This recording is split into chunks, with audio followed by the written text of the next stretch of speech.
gentleman for yielding. And today I rise in support of the One Big Beautiful Bill Act, which includes the work of the Energy and Commerce Committee to unleash American energy, promote innovation, and protect health care for the most vulnerable Americans. We claw back wasteful and unnecessary spending. We unleash affordable and reliable American energy and support technological innovation by reauthorizing the Spectrum Auction Authority. And we secure Medicaid for those who need it most: mothers, children, seniors, and people with disabilities. Democrats continue to fearmonger and misrepresent what's in this bill, but let me be clear. House Republicans are eliminating waste, fraud, and abuse to focus Medicaid on the most vulnerable, not able-bodied adults who choose not to work. We're fighting for common-sense policies to protect America's children, pregnant women, mothers, individuals with disabilities, and low-income seniors. This bill delivers on the promises the President and congressional Republicans made to the American people. That is why I urge my colleagues to support this legislation, and I yield back the balance of my time. Gentleman from Pennsylvania is recognized. Mr. Speaker, I yield 30 seconds to the gentleman from Rhode Island, distinguished member of the Budget Committee, Mr. Amo. Gentleman from Rhode Island is recognized for 1 minute.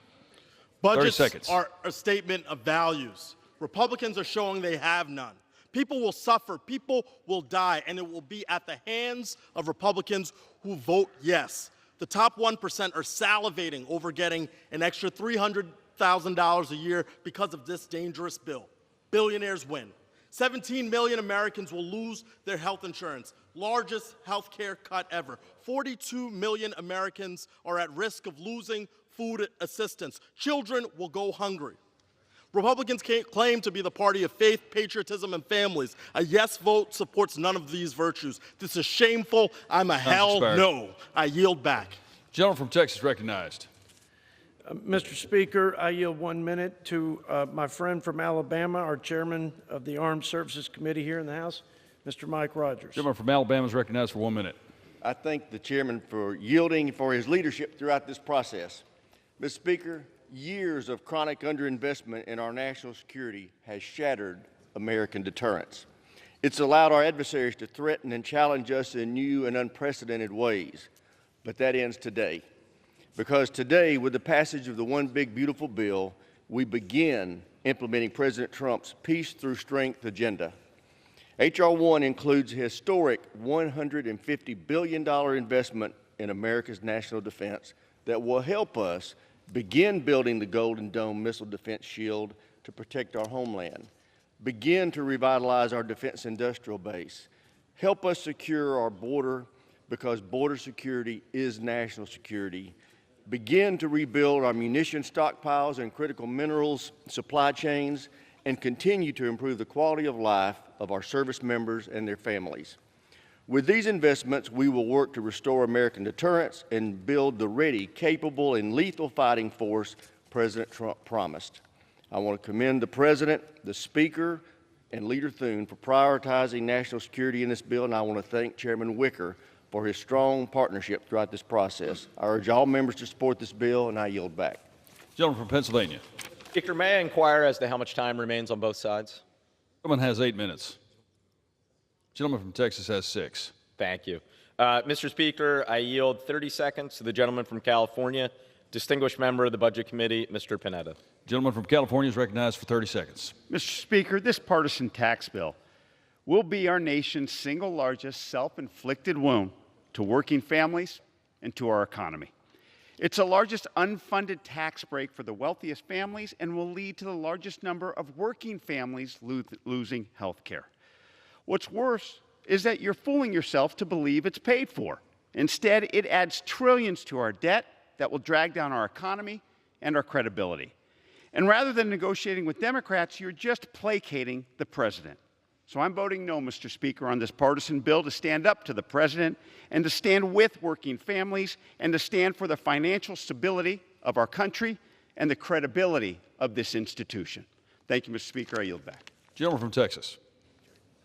Mr. Speaker, I yield 1 minute to the gentleman from Virginia, Mr. John McGuire. Gentleman from Virginia is recognized for 1 minute. I thank the gentleman from Texas for yielding me the time. Mr. Speaker, this One Big Beautiful Bill delivers the American people the promises of President Trump's America First agenda and prevents the largest single tax hike on the middle class in history. A no vote on this bill is a vote for sabotaging the United States' energy dominance, blocking critical investments to revolutionize our military to address 21st century threats.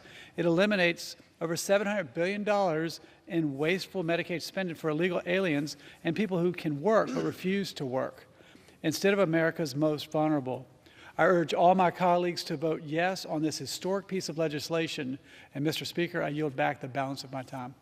Gentleman yields. Gentleman from Pennsylvania is recognized. Mr. Speaker, I yield 30 seconds to the gentlewoman from Ohio, distinguished member of the Budget Committee, Ms. Capter. Gentlewoman from Ohio is recognized for 30 seconds. I thank the ranking member, Mr. Speaker. This big bonanza bill for billionaires will make life harder for the people of Northwest Ohio and America. Unemployment is already up in Toledo, hovering around 6%. 1,100 Jeep Gladiator workers in Toledo are idled, and 2,500 workers at Perrysburg's First Solar are on the chopping block as the Trump administration cedes in this bill our glass industry and America's lead in solar energy to China.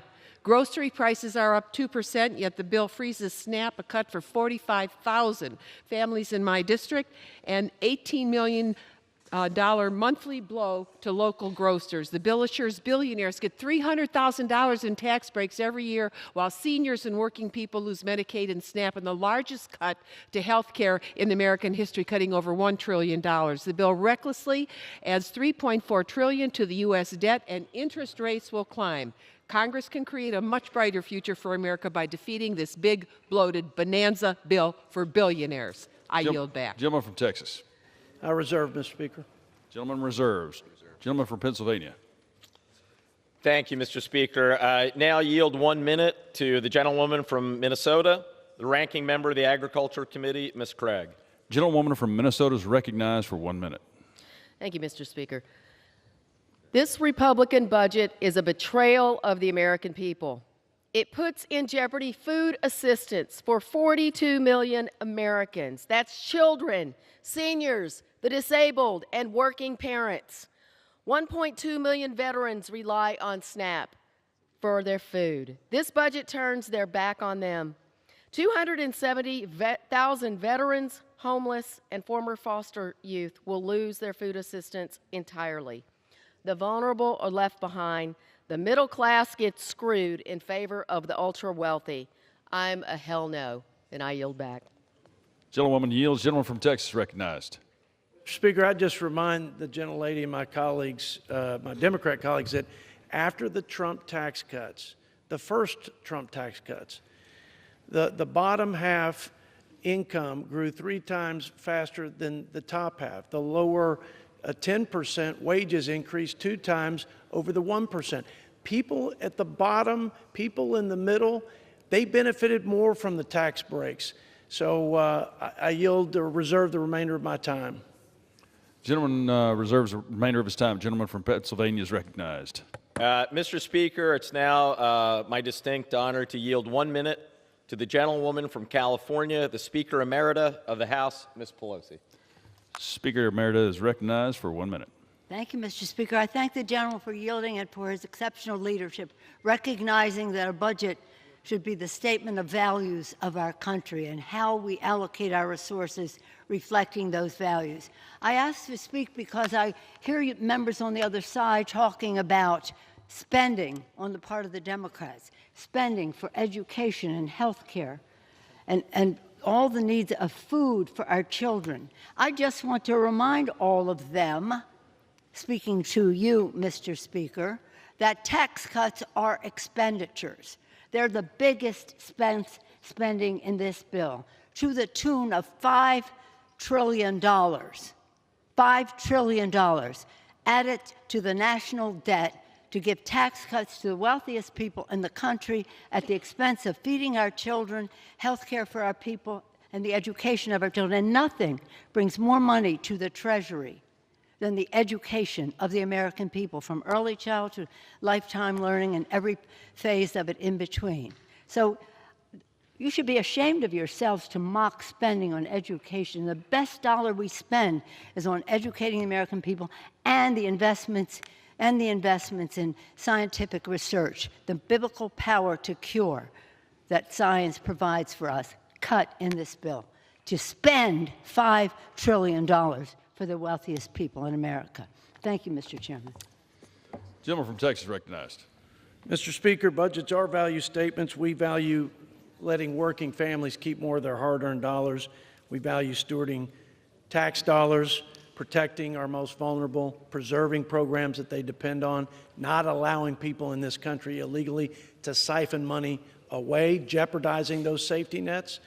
Mr. Speaker, with that, I yield a minute to my friend from Georgia, fellow Budget Committee member, Mr. Buddy Carter. Gentleman from Georgia recognized for 1 minute. I thank the gentleman for yielding. Mr. Speaker, I rise today in support of H.R. 1. We have a choice. Continue down our current fiscally unsustainable path where we have waiting lists for Medicaid, insufficient border security resources, and are facing the largest tax hike in American history, or change course. The one big beautiful bill ushers in the golden age of America, as our great president says, where taxpayers, not illegal immigrants, are put first. It eliminates tax on tips and overtime and brings tax relief to seniors. It saves, it sustains Medicaid, and it's there for those who truly need it. It secures our southern border, making every community safe. All that is required of us is to unleash this prosperity, Mr. Speaker, is to vote yes. I'm proud to vote for this bill and encourage my colleagues to unleash America's shackles and make this country work for those who work for it every single day. Thank you, Mr. Speaker, and I yield back. Gentleman yields. Gentleman from Pennsylvania is recognized. I reserve. Gentleman from Pennsylvania reserved. Gentleman from Texas. Mr. Speaker, I yield a minute to my friend from Georgia, Mr. Mike Collins. Gentleman from Georgia is recognized for 1 minute. I thank the chairman. Mr. Speaker, campaign promises made and soon to be campaign promises kept. I spent my entire career in the private sector.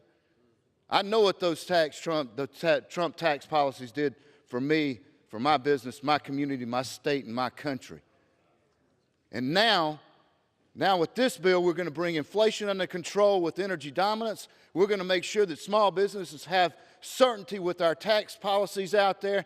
And also, Mr. Speaker, we're going to bring these federal agencies under control by deregulation. You do that, and you will unleash the American entrepreneurial spirit out there. This is a big day for Main Street. Wall Street has had their time. I encourage my colleagues, vote for this bill. Let's get this thing to the president's desk, and I yield back. Gentleman yields. Gentleman from Pennsylvania. I reserve. Gentleman reserves. Gentleman from Texas. I reserve, Mr. Speaker. Gentleman from Texas reserves. How much time do I have, Mr. Speaker? Gentleman from Texas has 3 minutes. Gentleman from Pennsylvania has 5.5.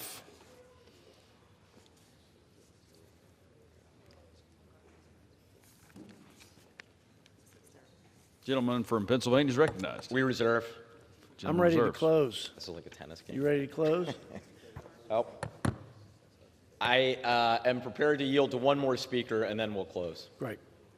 Gentleman from Pennsylvania is recognized. So with that, yield to my good friend, the gentleman from the Commonwealth of Kentucky, who they tell me is behind me. Let's hope they're right, Mr. McGarvey. There he is.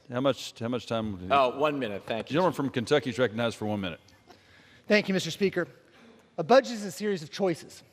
Republicans are choosing to take health care away from 17 million Americans. Republicans are choosing to take food off the plates of hardworking families, kids, and seniors. Republicans are choosing to blow up the national debt by trillions of dollars. And for what? Also, the top 0.1% can pay even less in taxes. I don't ever want to hear a Republican say they care about rural America or the debt ever again if they vote for this bill. A budget is a series of choices, and theirs are indefensible. I'll vote no. Thank you, Mr. Speaker. I yield back. Gentleman yields. Gentleman from Texas. I reserve, Mr. Speaker. Gentleman from Texas reserves. Gentleman from Pennsylvania.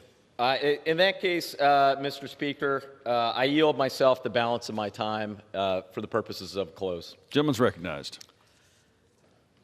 This has been a very long day after many, many days that have stretched into the night to the following morning, such as this one, after a very long 6 months on this bill. But what really matters in these next few moments is that the decision we have been entrusted by the American people to make will have ramifications for millions of our fellow Americans, and indeed for our country for decades to come. There may not be a lot of people able to watch at 4:05 in the morning, but in just a few short hours, some of them on Medicaid will be waking up and turning on the news to find out if what we did here tonight means they're about to lose it. Some of the people who get their health care from the ACA exchanges will be turning on their TV to find out what we've done in these next few minutes and if they will still be able to have health care. The folks like my dad who are on Medicare, who are writing in, emailing, calling us saying, don't cut Medicare, they will find out in a few moments whether or not we've pushed through the biggest cut to Medicare in American history. The kids who rely on SNAP, the Nutrition Assistance Program, they may not quite understand it, but make no mistake about it, what we are about to do in the next few minutes here will have a profound effect on their lives. Not to mention the millions of Americans who may not be on Medicaid, Medicare, SNAP, or the ACA, but who rely on a hospital in a rural area, who now may see that hospital close because of the cuts that are in this piece of legislation. And of course, for many years to come, we and our kids and our grandkids are going to be saddled with even more debt to afford tax cuts for those who need them the least. This is not just bad economics. I believe it is immoral. I would remind us the Congressional Budget Office just last week found the final analysis of this bill, when all of its component parts are summed together. It found this: the bottom third of households would be poor, the middle of the country would be no better off, and the biggest benefit would go to the top 1% of Americans. This legislation makes the poor poorer, the rich richer, and the middle class left behind. On behalf of the millions of Americans who are relying on us to hold firm, on behalf of this side of the aisle, we say hell no. Vote no on this bill. With that, I yield back. Gentleman yields. Gentleman from Texas is recognized. Mr. Speaker, I yield myself the balance of my time. I want to start by thanking my good friend and ranking member, Mr. Brendan Boyle. He's a good American, and he's been a great partner and colleague, and I mostly appreciate his friendship. We convene here before the 4th of July. I think it's worth recalling those unalienable rights that sparked this American experiment, life, liberty, and the pursuit of happiness. Our founders built this republic on the promise of freedom, the freedom to build, to strive, to pursue our own dreams. But that promise only thrives when government stays in its place, preserving liberty, not suffocating it with unchecked regulation and unbridled spending. This legislation reclaims that founding promise. It is the principal vehicle for advancing President Trump's America First agenda, unleashing a rising tide of prosperity, securing our border, modernizing our national defense, and supercharging energy, agriculture, all the sectors of our economy that Washington has kept in a chokehold for too long. Throughout this debate, Mr. Speaker, we heard one hollow Hail Mary attack after another designed to scare the American people and prey on their fears, the last gasp of a broken status quo. For our part, we put our trust in the American people. We appeal to their aspirations, and we deal in facts, not in fear. They're the false claims that they make that this only helps the so-called 1%, the top 1%, the super rich, when actually it locks in the largest middle-class tax cuts in history, putting thousands of dollars back in the pockets of families still recovering from the crushing inflation and cost of living crisis caused by the Democrats' failed economic policies and unbridled spending. The complete distortion that Medicaid's being cut, when in fact it's being strengthened for our most vulnerable citizens by eliminating hundreds of billions of dollars in waste, fraud, and abuse. The fallacy that work requirements are somehow punitive, when we know that they restore the dignity of work and lead to better opportunities and bigger paychecks. All their myths are headed for the ash heap of history. From day one, we said this was a generational opportunity to deliver the most comprehensive and consequential set of conservative reforms in modern history. And that's exactly what we're doing. This isn't our moment, Mr. Speaker. This is the American people's moment. And I urge my colleagues to pass this bill and open up that gateway to a new golden age of America.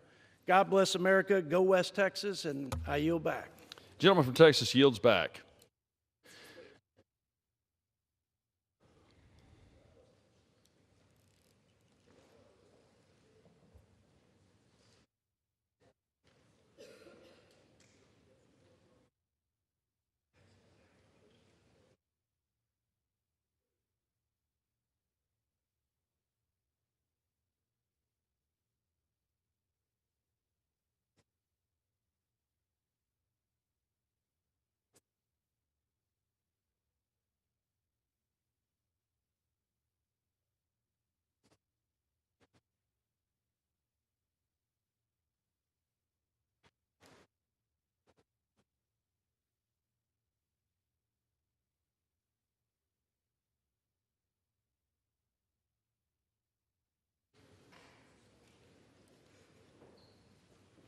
The gentleman from Missouri, Mr. Smith, and the gentleman from Massachusetts, Mr. Neal, each will control 15 minutes. Chair recognizes the gentleman from Missouri. Thank you, Mr. Speaker. I yield myself such time as I may consume. Gentleman's recognized. Thank you, Mr. Speaker.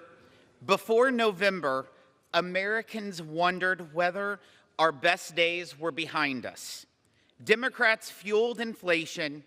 They opened our borders, funded illegal immigration with your tax dollars, and increased IRS audits on the middle class, all while leaving the working class behind. President Trump promised to make America great again, and 77 million Americans supported that promise. They voted for change. The one big, beautiful bill delivers for the American people. This is the largest tax cut for working families, farmers, and small businesses in U.S. history. Households making under $100,000 will see a 12% tax cut compared to what they pay today. The average family of four will see nearly $11,000 more in their pockets each year. Real wages for workers will rise by as much as $7,200 a year. A waitress working for tips will keep an extra $1,300. A lineman working overtime after a storm will keep an extra $1,400.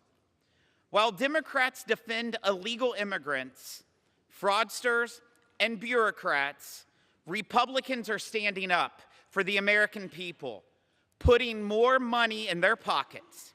President Trump, he promised no tax on tips, overtime pay, car loan interest, and tax relief for seniors. We are delivering on all those items and more. Families win in the one big, beautiful bill. Over 40 million households will benefit from a higher child tax credit of $2,200. We boost the standard deduction to give a tax cut to the 91% of middle-income families who use it, up to $31,500. Young Americans win. We expand choices for educational freedom and open up savings options to include trade schools. Moms and dads get new support for adoption, paid leave, child care, and health care costs. Kids get Trump accounts, giving them a financial stake in our country's future.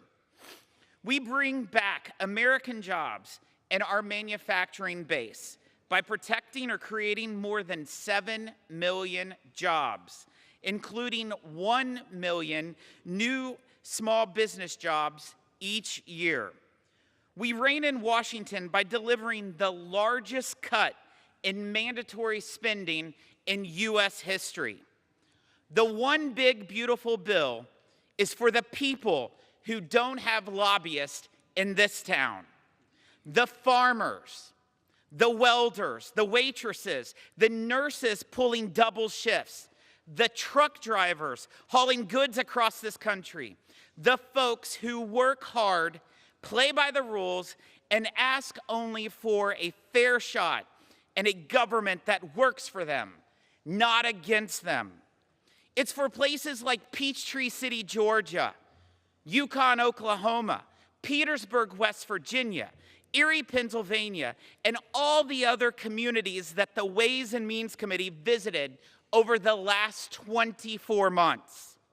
The one big beautiful bill is their bill. It's about restoring sanity in a town that's lost it, cutting waste and reining in reckless spending. It demands that if you're able to work, you should. It stops asking working families to foot the bill for Washington's bad decisions. Let's get this done, Mr. Speaker. Gentleman from Missouri yields. Gentleman from Massachusetts recognized. Thank you, Mr. Speaker. I yield myself 2 minutes. Gentleman's recognized. So we might have visited a lot of places. Tonight, or this morning, I should say, why don't we visit reality? Here's the reality, because we're going to talk about facts for the next 15 minutes on our side. So one thing you can understand very clearly, the Republicans in the House surrendered to the Republicans in the Senate. And once again, when the going got tough, both institutions surrendered to the president. This bill became worse along the way when it was already a pretty bad product. So in terms of expertise, let's reject what the Congressional Budget Office says. Let's reject what the Joint Committee on Taxation might have to say. And of course, when the going gets tough, let's blame the Federal Reserve Board because of interest rates. So under this bill, here's a fact, Mr. Speaker. If you made $1 million last year, you're going to make a plus of $96,000 in the next tax filing season. That's a fact. But here's the real fact and the scam that's being presented to the American people with this legislation. So if you made under $50,000 last year, you're going to get 68 cents a day in terms of your tax relief. The Senate was too generous. They were at 73%, so the House wanted to go back to, on the Republican side, 68 cents. Here's the real kicker. For a party that has preached fiscal rectitude that I've listened to in all my years here, voting for the balanced budget amendment, taking up all of these pursuits in terms of fiscal rectitude, they're borrowing $5 trillion additional dollars to pay for a tax cut for the wealthiest amongst us. $5 trillion is being added to the debt. I call attention to that because they're taking away health insurance from poor people. Hospitals are going to suffer. Medicare is going to be cut. The child credit will leave out the poorest. And seniors are threatened with much of the necessities of everyday life. SNAP, Medicaid, Medicare, and the ACA are all about to be gutted in the name of a tax cut for the wealthiest amongst us. I preserve the balance of my time, Mr. Speaker. Reserves. Gentleman from Missouri is recognized. I yield 1 minute to the gentleman from Tennessee, Mr. Kustoff. Gentleman from Tennessee is recognized for 1 minute. Thank you, Mr. Speaker. And I want to congratulate the leadership of Chairman Jason Smith getting this bill to the floor. I rise today, Mr. Speaker, to speak in favor of President Trump's one big beautiful bill. Here are the facts, Mr. Speaker. If Congress fails to pass this bill, taxpayers across the nation will get a big tax increase. In Tennessee's 8th congressional district, the average household would face a 26% tax hike. This would be catastrophic for families, for farms, and for small businesses across the nation. This bill not only stops this massive tax hike, but it will reduce taxes for Americans nationwide and turbocharge our economy. When Americans voted last November, they voted for these policies put forth by President Trump and House Republicans. Now is the time for us to do this job and pass the one big, beautiful bill. Too much is at stake. And with that, I'll yield back. Thank you. Gentleman yields. Gentleman from Massachusetts recognized. Mr. Speaker, I yield 1 minute to the very distinguished gentleman from California, Mr. Thompson. Gentleman from California is recognized for 1 minute. Thank you, gentlemen, for yielding. Mr. Speaker, this bill shamelessly hurts our constituents, cuts health care for 17 million Americans, closes 1 in 4 nursing homes and many rural hospitals. It rips nutrition assistance away from 11 million Americans. And it cedes leadership in the green energy economy to China. It raises energy bills for hardworking Americans. It cuts Pell Grants for millions of students. It adds $5 trillion to our national debt to give a tax break to billionaire donors who don't need the help in this environment. $5 trillion added to our national debt. It pushes the American dream out of reach for millions of working-class Americans. Every member who votes yes will forever carry the shame of betraying hardworking Americans and put our kids and our grandkids in great, great debt. I urge a no vote on this bill. It's bad for our constituents. It's bad for America. It's bad for our future. And I yield back. Gentleman yields. Gentleman from Missouri is recognized. I yield 1 minute to the gentleman from Nebraska, Mr. Smith.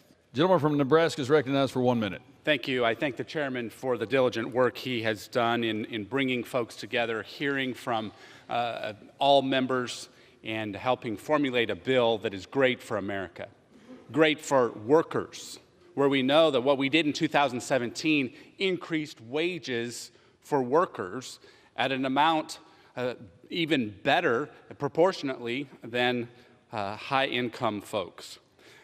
I also want to point out that my colleagues across the aisle voted for a large portion of this bill last year. Now, there's various criticisms that they've kind of pivoted, I guess, a bit. But when you really look at what we are doing, we're preventing a tax increase on the middle class. Average American household without this bill getting done will face about a $1,500 tax increase. American Farm Bureau tells us that the average farm will face more than $5,000 tax increase if we don't get our bill done.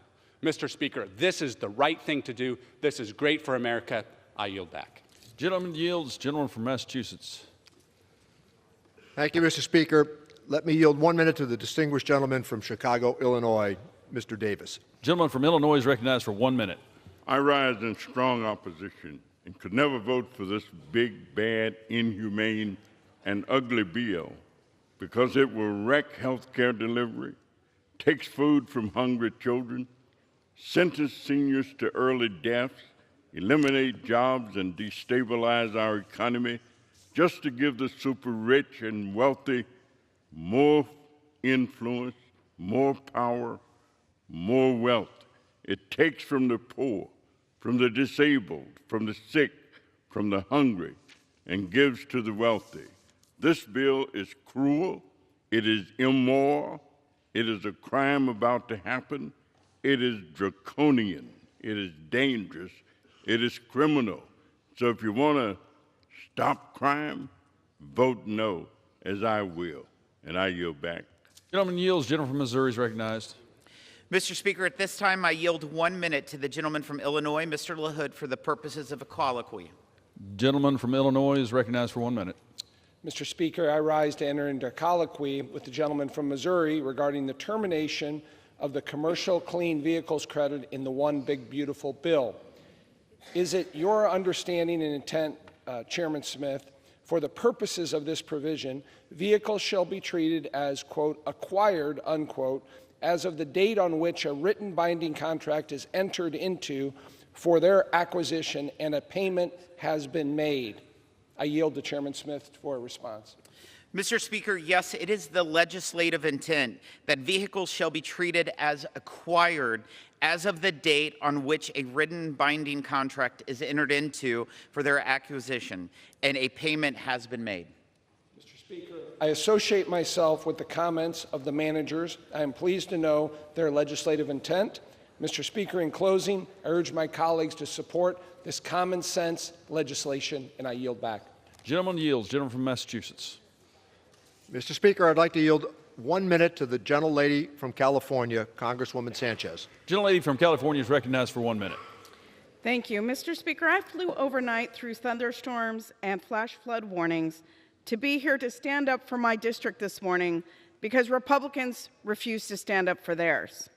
I've been in Congress for over 20 years, and I've never seen such cowardice from my colleagues across the aisle. Time and time again, we see Republicans fold like cheap lawn chairs. Senator Murkowski said it was a bad bill, then why the hell would you vote for it?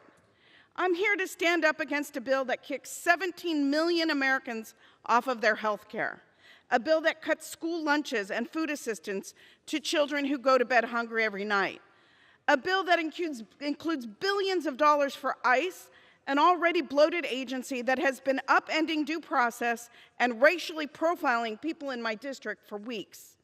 To my colleagues across the aisle, have you no decency? Have you no humanity? It's not too late to do what you know is right by your constituents and by your country. Vote no on this one big steaming pile of crap. And I yield back. Gentlewoman yields. Gentleman from Missouri is recognized. I yield 1 minute to the gentleman from Kansas, Mr. Estes. Gentleman from Kansas is recognized for 1 minute.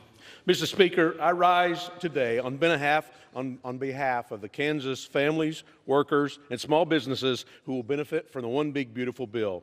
By extending and improving the TCJA, working-class families in my district will pay $10,900 less in taxes and see increased wages of $7,200 on average. It contains my bipartisan legislation to make research and development expensing permanent, a jobs provision ensuring America continues to lead the world entirely on innovation. It eliminates fraud and waste in Obamacare, and it builds on President Trump's successes at securing the border. Despite the misleading spin from my colleagues on the left, this bill delivers on what Americans voted for in November.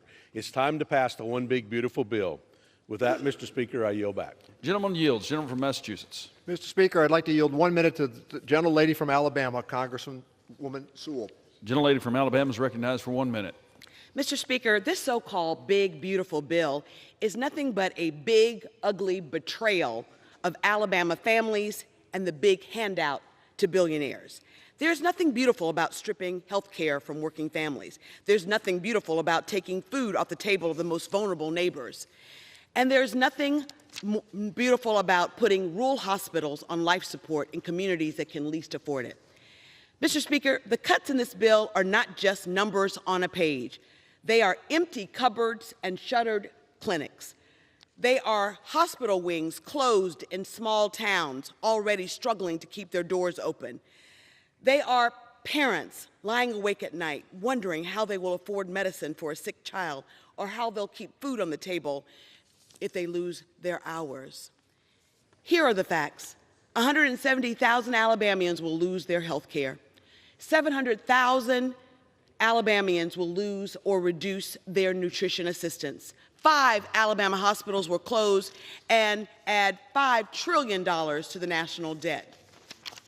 On behalf of the 750,000 Alabamians that I represent in Alabama's 7th Congressional District and the 5 million hardworking Alabamians, I say vote hell no on this bill, and I urge my colleagues to do the same.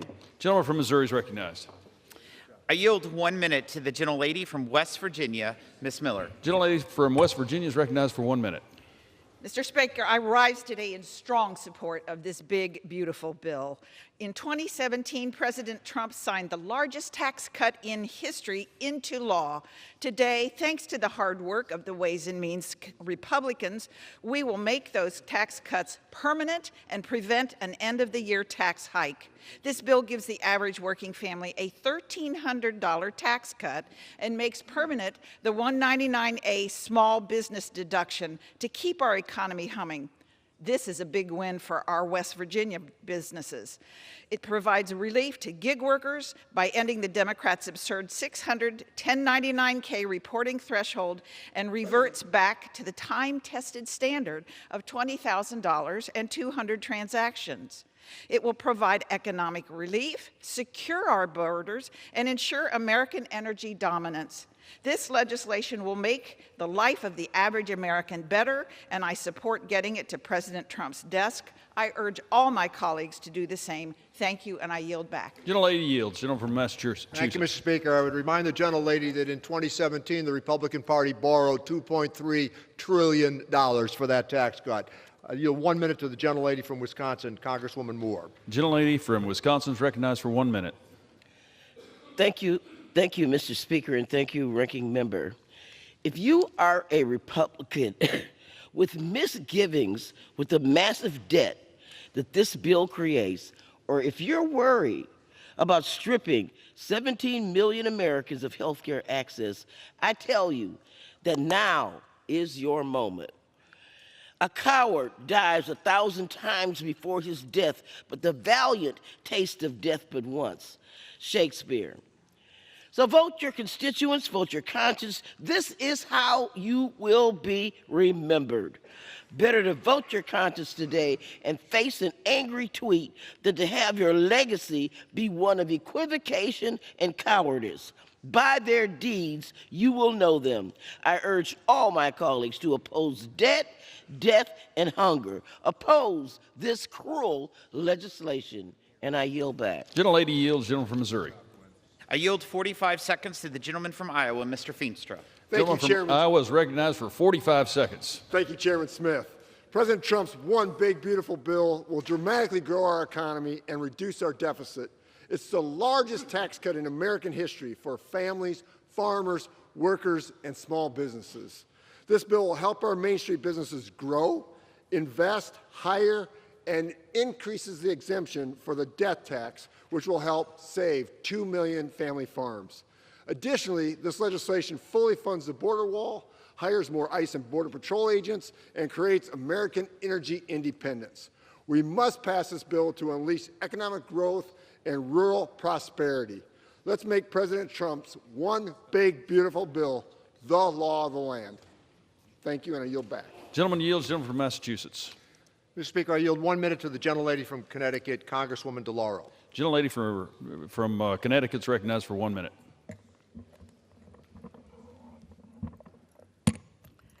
My House Republican colleagues, have you no shame? This bill hands $4.5 trillion in tax cuts to billionaires and the biggest corporations. It takes health care away from 17 million Americans. People will die. 42 million Americans will go hungry. This bill triggers $500 billion in Medicare cuts. It increases the budget deficit by $3.3 trillion. President Trump and House Republicans have abandoned their promise to lower the cost of living. They are making it worse. To my Republican colleagues, have the moral courage to oppose this bill. The consequences of this vote will come due. They will not wait until next November. It will come tomorrow and every day after, and every phone call and letter that your office answers when your constituents tell you they cannot find health coverage or afford groceries, and they ask what you have done to help. And I hope you have the moral courage to tell them the truth, that you did nothing. Vote no, and I yield back. Gentlelady yields. Gentleman from Missouri. 47 seconds to the gentleman from Indiana, Mr. Yakum. Gentleman from Indiana is recognized for 47 seconds. Thank you, Mr. Chairman. Mr. Speaker, I rise in strong support of the One Big Beautiful Bill. President Trump inherited a disastrous open border policy from the Biden-Harris administration. There were nearly 9 million encounters at the southern border under President Biden, more than the last 14 years combined. You can plainly see the difference between the first 5 months of President Biden and the first 5 months of President Trump on this chart. As it turns out, all we really needed was a new president. And now the One Big Beautiful Bill will permanently secure the southern border. It completes the wall, funds thousands of new border agents, and equips them with the cutting-edge tools that they need. I urge my colleagues to vote yes, because border security is national security. Mr. Speaker, I yield back. Gentleman yields. Gentleman from Massachusetts. Mr. Speaker, I yield 1 minute to the gentlelady from California, Congresswoman Chu. Gentlelady from California is recognized for 1 minute. I rise in opposition to Republicans' big, ugly bill because of my constituents, like Lisa, whose son was diagnosed with a life-altering disease that left him unable to work by mid-age. Medicaid enables Lisa to be his full-time caregiver and ensures that he has the care he needs. Unfortunately for Lisa and her son, Republicans don't care. They've made it very clear over the past 6 months who they are fighting for. It's not for the most vulnerable like Lisa and her son, who may be 2 of the 17 million Americans kicked off their health care thanks to this bill. Instead, Republicans are fighting for billionaires like Donald Trump and the top 0.1% who will get an average tax cut of $309,000 per year, while those earning less than $50,000 get 68 cents a day. To my Republican colleagues, there's still time to join Democrats in preventing this despicable bill from becoming law. I yield back. Gentlelady yields. Gentleman from Missouri. I yield 30 seconds to the gentleman from North Carolina, Mr. Nod. Gentleman from North Carolina is recognized for 30 seconds. Mr. Speaker, I rise in strong support of this bill. After listening to the previous few hours, it should surprise no one that the party of open borders, the party of illegal aliens, and now the party of state-run grocery stores hates this bill. Because this bill secures America's borders. It protects America's farmers and America's businesses. It protects us from tremendous amounts of waste, fraud, and abuse. And it stops the largest tax hike in American history. This bill is a win for the American people. I yield back. Gentleman from Massachusetts. Mr. Speaker, might I inquire as to how much time is remaining? Gentleman has 6 minutes. I yield 1 minute to the gentlelady from Oregon, Ms. Salinas. Gentlelady is recognized for 1 minute.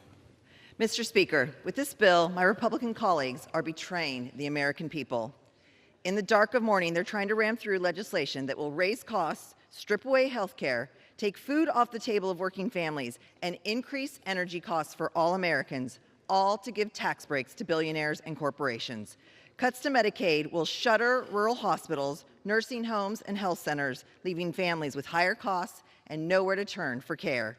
As millions of families are right now struggling to put food on the table, this bill cuts funding for nutrition assistance, forcing children, veterans, and seniors to go hungry. And this bill raises costs on everything, from energy bills to prescription medications. This bill is a grave mistake. If it passes, my Republican colleagues may pay for it at the ballot box, but countless Americans will pay for it with their lives. I urge my colleagues to have the moral courage to oppose this bill. I yield back. Gentlelady yields. Gentleman from Missouri. I yield 1 minute to the gentleman from Louisiana, the Majority Leader, Mr. Scalise. Gentleman from Louisiana is recognized. Thank you, Mr. Speaker, and thank Chairman Smith for not just yielding, but for his leadership in getting us to this point. Mr. Speaker, we are at the precipice of the new golden age of America. And how do we get there? We get there by actually making the right decisions for those hardworking families who have been struggling. You know, if you listen to the people on the other side, Mr. Speaker, who have over and over again said they are against this bill and all the things that are in this bill for hardworking families, you would think the last 4 years things have been going great for middle America. I don't know what parallel universe they've been living in, Mr. Speaker, but we heard the message that the voters sent, who said they're sick and tired of high inflation, of high gas prices, of not being able to fill up their grocery cart because of the spending in Washington for Washington at their expense. And so what does this bill do? It says we're finally going to turn that around and deliver a bill that focuses on families in America. You know, we hear a lot from the other side, Mr. Speaker, about billionaires, tax cuts for billionaires. You go look at this bill. Everybody's had the opportunity to read the bill. They actually read the whole bill on the Senate floor. Only took 14 hours. And if you listened, one of the things you'd find out, Mr. Speaker, is there are some new tax cuts in this bill, but not for billionaires. So then it would beg the question, why does the other side keep hiding behind billionaires as their excuse to vote no? because they made a decision, Mr. Speaker, early off. They don't want to give people back their money. They want to keep that power in Washington. That's really what's at stake here. That's the big fight that has been going on for years. The other side won that fight the last few years by raising taxes, raising spending, growing Washington. And while they did that, families in America suffered. Inflation went up for those hardworking families while Washington grew. Interest rates grew up to the point they couldn't even afford to buy a first-time home because Washington grew. And we said it's enough that Washington has to finally start living within Washington's means so that families in America can finally start living the American dream again. That's what this bill focuses on, Mr. Speaker. And how do we do it? We do it, number one, by locking in rates for everybody. Nobody's taxes go up, Mr. Speaker. Nobody's. Now, the other side's upset about that, and I understand it, because they don't want just the billionaires to go up, because they know in this bill the income groups that get hit the hardest. If a no vote prevails, and we've heard them, they're all going to vote no, Mr. Speaker, but if a no vote prevails, the income groups that get hit the hardest are the lower and middle income groups of America. And they know that. They're watching this vote. And you can say billionaires all day long, but you know what the new tax cuts in this bill are? Because there are new tax cuts. For the waiter and waitress who's working maybe 2-3 shifts at a restaurant, at a diner, barely getting by, that's the new tax cut that we're putting in this bill. And so you would say, well, then how could the other side possibly vote against that? But, Mr. Speaker, they are. And maybe a focus group told them that if they curse enough and if they say billionaires enough, those families will forget what's actually happening. But they're not going to forget because they're paying attention. You know what the average pay for a worker in America who makes tip money is under this bill? $32,000 a year. That's right. Billionaires aren't even allowed to be eligible for that tax break. But the waitress who's working 2-3 shifts, barely getting by, making $32,000 a year, finally gets a little bit more money. And yes, every Democrat has bragged over here that they're going to vote against that. They don't want that waitress to get that money back in her pocket. But we're going to make sure she gets that tax break, Mr. Speaker, because she's struggling. She maybe wants to put together a college fund for her kid. Maybe she wants to take her family on a vacation. And she's going to have that opportunity when this bill passes. You know who else we're going to give opportunity to, Mr. Speaker, in this bill? The other tax cut. Sorry, it's not a billionaire again. It's that shift worker working overtime. Not the billionaires, person that's showing up at the factory, making stuff in America, who's paying taxes on the overtime, but they're away from their family, and they're looking at that check at the end of being away from their family for a few extra hours, and they're trying to make ends meet for their family, and they go, geez, I've got to get all that extra money back to the government. Is it worth being away from my family? And we say, you know what? Yeah, normal tax rates apply on everything else, but if you work overtime, you're not going to pay taxes on that overtime. Somebody making $60,000 a year, not the billionaire. Say billionaire enough, and maybe that shift worker won't know what you're doing, but Mr. Speaker, they do know. They do know what's about to happen because everybody's watching this vote, and that's a good thing because that shift worker deserves that extra money back.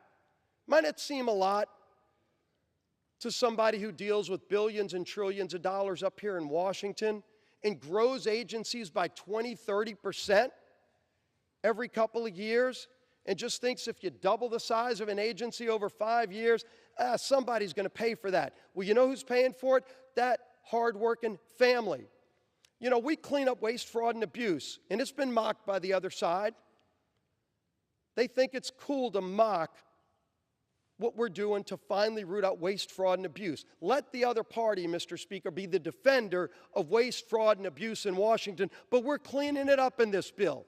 USDA has pointed out that there's about $10 billion a year in waste just in the SNAP program. Fraud, improper payments. Not going to children that you hear about on the floor and not all these other. It's gone to improper payments, to fraud, $10 billion a year. But, Mr. Speaker, when you hear about the billionaires and you say, well, how could anybody vote against this bill? Think about what a no vote means. Because I'm proud of the yes vote that we're about to cast to help those families. But everybody who votes no, Mr. Speaker, make no mistake about it, everybody who votes no is going to be asked a question by that waitress making $32,000 a year saying, why do you want me to pay more money in my tips so that $10 billion of fraud goes out in the SNAP program? Because you voted against cleaning it up and you voted against no tax on tips. That's the no vote. You can't hide behind the billionaire anymore. You're going to have to face the reality, Mr. Speaker, that this bill actually delivers for the working families of this country who have been struggling. They haven't been living on easy street the last 4 years, but they went to the polls in November and said, we want to try a different approach. And this is that different approach, to give them more power, to give them more opportunity. You know we're giving opportunity, Mr. Speaker, to in this bill. Again, if you're going to vote no, this is what the no vote will take away. We actually create something unique in this bill. Hadn't been talked about yet, but it's in the bill. I'm real proud of it. We create opportunity in school choice for every, not billionaire, low-income families. Every low-income family in America will be eligible for a scholarship so that their kid can go to the school of their choice if they're in a failing school. Now, you vote no, Mr. Speaker. How do you tell that family that their kid doesn't have the same opportunity they deserve that every other kid in America can have? If somebody can afford it, they can go to a private school. But if that low-income family can't afford it, we're finally giving them a lifeline in this bill, Mr. Speaker, and saying you can have the same opportunity. But a no vote says that you don't think that that parent deserves the same opportunity? And then you hide behind billionaires. There's going to be no hiding, Mr. Speaker. We all know when this board lights up what the consequences are. And why do we say there's going to be a golden era in this country?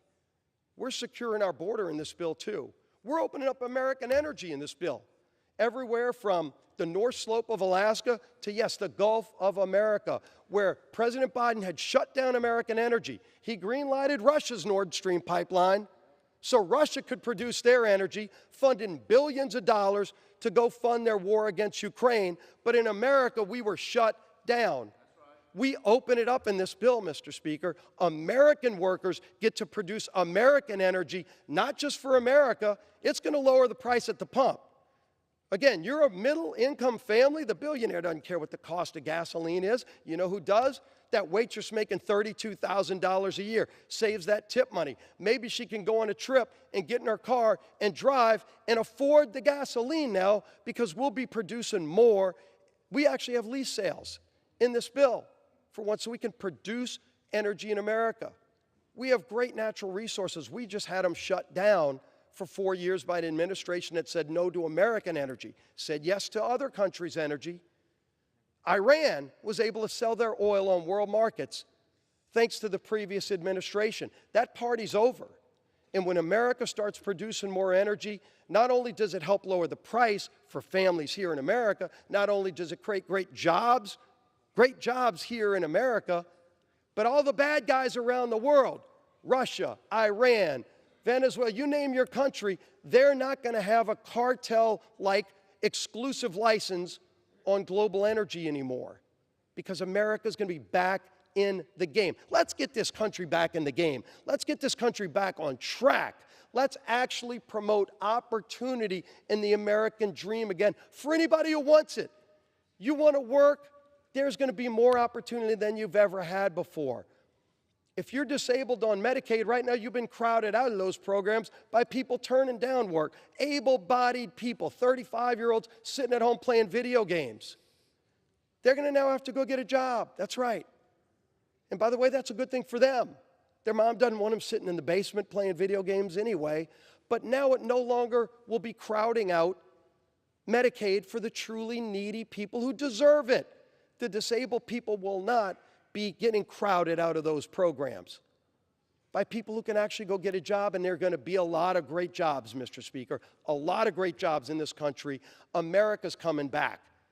You can vote no all day long, and you can hide behind billionaires all day long, but we're going to keep moving forward because this country doesn't sit down in the fetal position. America's ready for a rebirth, and we're going to deliver it. President Trump is at the helm now. It's a new day. World leaders know it.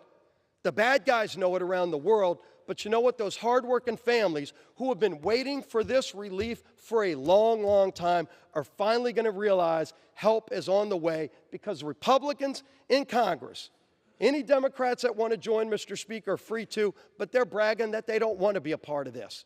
But you know what? The hardworking families of America are hungry for this kind of change. Take power away from Washington, give it back to the people, and watch what happens. Great things are ahead for this country, greatest country in the history of the world.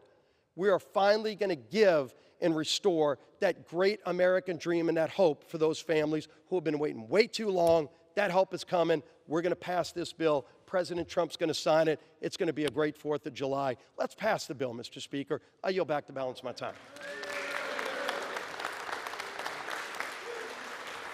Gentleman yields. Gentleman from Massachusetts.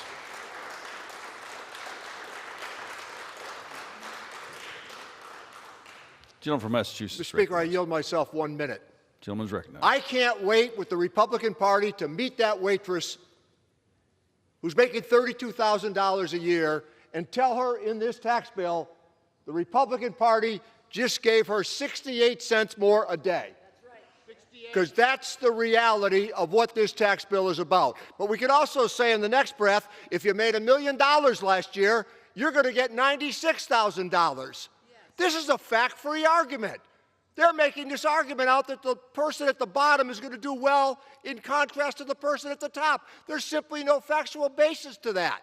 And by the way, the party of fiscal rectitude, they're borrowing $5 trillion to pay for a tax cut for the wealthiest amongst us. I yield back my time here.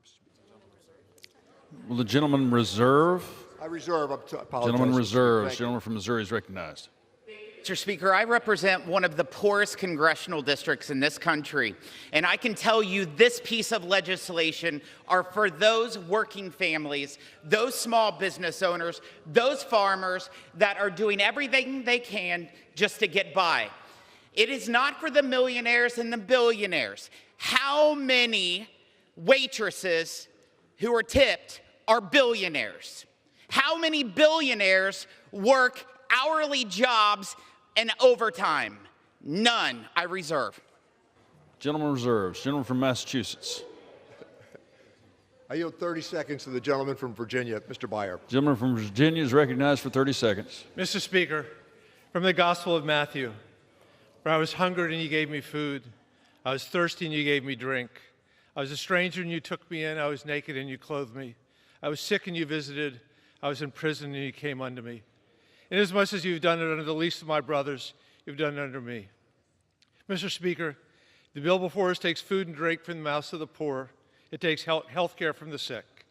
And a vote for this bill betrays these gospel teachings, and in our heart, all of us know it. I yield back. Gentleman yields. Gentleman from Missouri. I reserve. Gentleman from Missouri reserves. Gentleman from Massachusetts. How much time is remaining, Mr. Speaker? 3.5 minutes. I yield 2 minutes to the distinguished minority whip, the gentlelady from Massachusetts, Ms. Clark. Gentlelady from Massachusetts recognized. Thank you, Mr. Speaker, and I thank the ranking member for his leadership. As we are here in the early morning hours, 60% of the families in this country cannot afford the basics.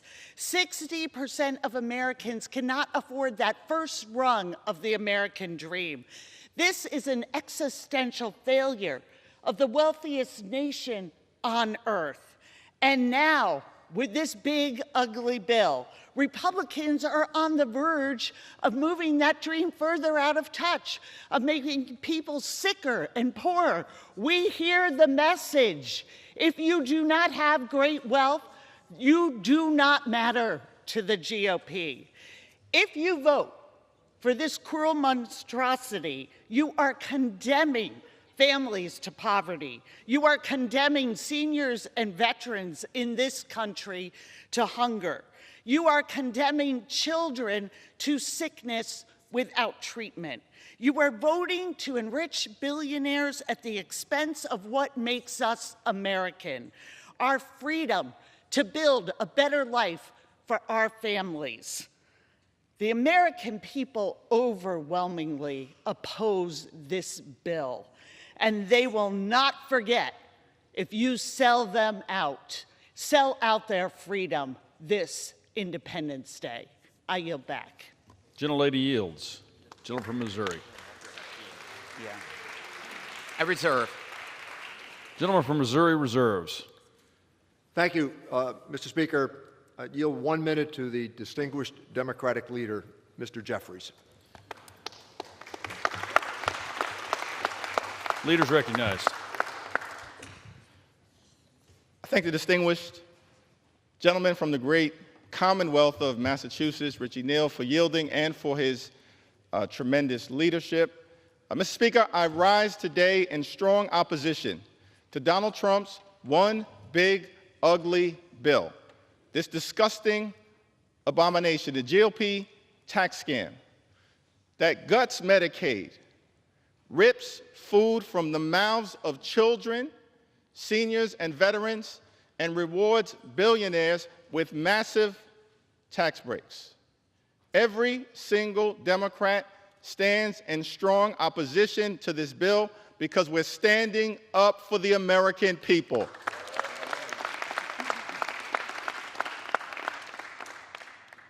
Mr. Speaker, I've heard a lot from my Republican colleagues who've expressed pride in this accomplishment. I ask the question, if Republicans were so proud of this one big ugly bill, why did debate begin at 3:28 a.m. in the morning?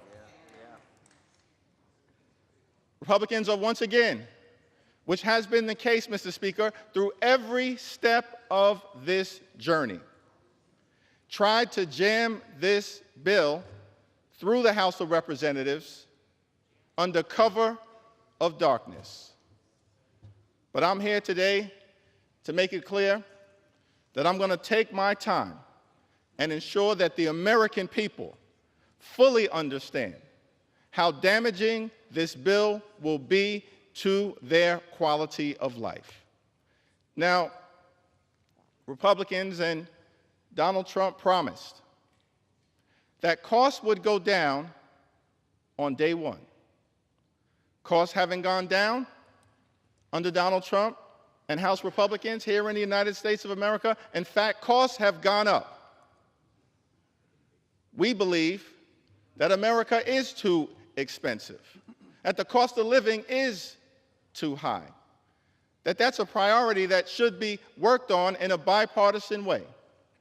But from the very beginning of this Congress, our Republican colleagues have shown no interest in addressing the high cost of living in the United States of America. Not a single executive order has been issued by this administration, Mr. Speaker, to address the high cost of living. Not a single bill has been passed, Mr. Speaker, to address the high cost of living in the United States of America.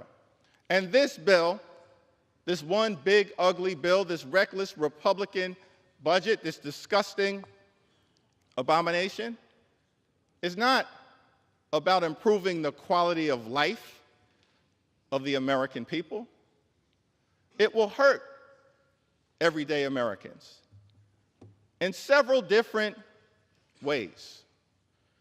This bill represents the largest cut to health care in American history. It's an all-out assault on the health care of the American people, an assault on Medicaid, an assault on Medicare, an assault on the Children's Health Insurance Program, an assault on the Affordable Care Act, an assault on Planned Parenthood and the health care of women all across the United States of America, an unprecedented assault on the American people and their health care. Almost $1 trillion in cuts to Medicaid. This runs directly contrary to what President Trump indicated in January, which was that he was going to love and cherish Medicaid. Nothing about this bill loves and cherishes Medicaid. It guts Medicaid. It guts Medicaid in a way that's going to hurt children, hurt families, hurt seniors, hurt people with disabilities, hurt women, hurt everyday Americans. Hospitals will close, including all throughout rural America, Mr. Speaker. Nursing homes will shut down. By some estimates, 1 in 4 nursing homes will close as a result of this one big, ugly bill. And community-based health clinics, which are the lifelines in neighborhood after neighborhood all across this country, in urban America, in rural America, in suburban America, in small-town America, in the heartland of America, will not be able to operate. And as a result of the lack of health care that will result directly from this one big ugly bill, people in America will die. Unnecessary deaths. That is outrageous. It's disgusting. That is not what we should be doing here in the United States House of Representatives. Not what we should be doing. In addition to the cuts to Medicaid, this bill will result in the largest cut to Medicare in American history. By some estimates, more than $500 billion in cuts to Medicare as a result of the Republicans' one big, ugly bill. This bill will also result in a devastating blow to the Affordable Care Act. That's no surprise because since 2010, Republicans, Mr. Speaker, have been trying to gut and destroy the Affordable Care Act. And as a result of the damage that is done to the Affordable Care Act in this legislation, millions of Americans will lose their health care. The assault on health care in this one big, ugly bill will result in more than 17 million Americans losing health care in the United States of America. Shame on the people who've decided to launch that kind of all-out assault on the health and the well-being of everyday Americans. That's not what we should be doing here in the United States House of Representatives.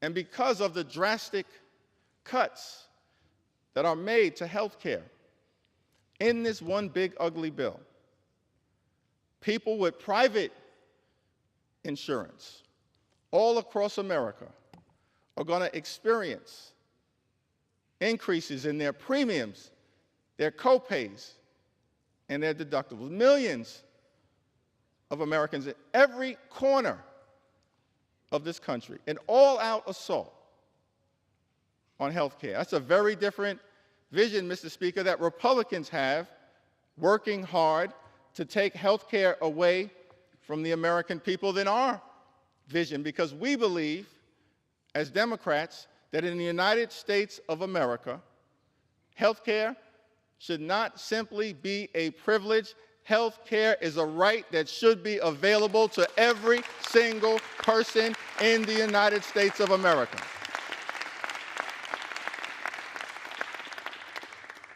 This bill is an all-out assault on the health care of the people of the United States of America, hard-working American taxpayers. These are the people we should be standing up to work hard to lift up. But instead, they're victims of this legislation. Hospitals will close. That impacts everybody in the United States of America. If your hospital closes, whether you're on Medicaid or not, you will be unable to get the treatment that you or your family needs. That's why we're fighting so hard to stop this bill. 1 in 4 nursing homes, by some estimates, will close as a result of the Republicans' assault on Medicaid in this one big, ugly bill.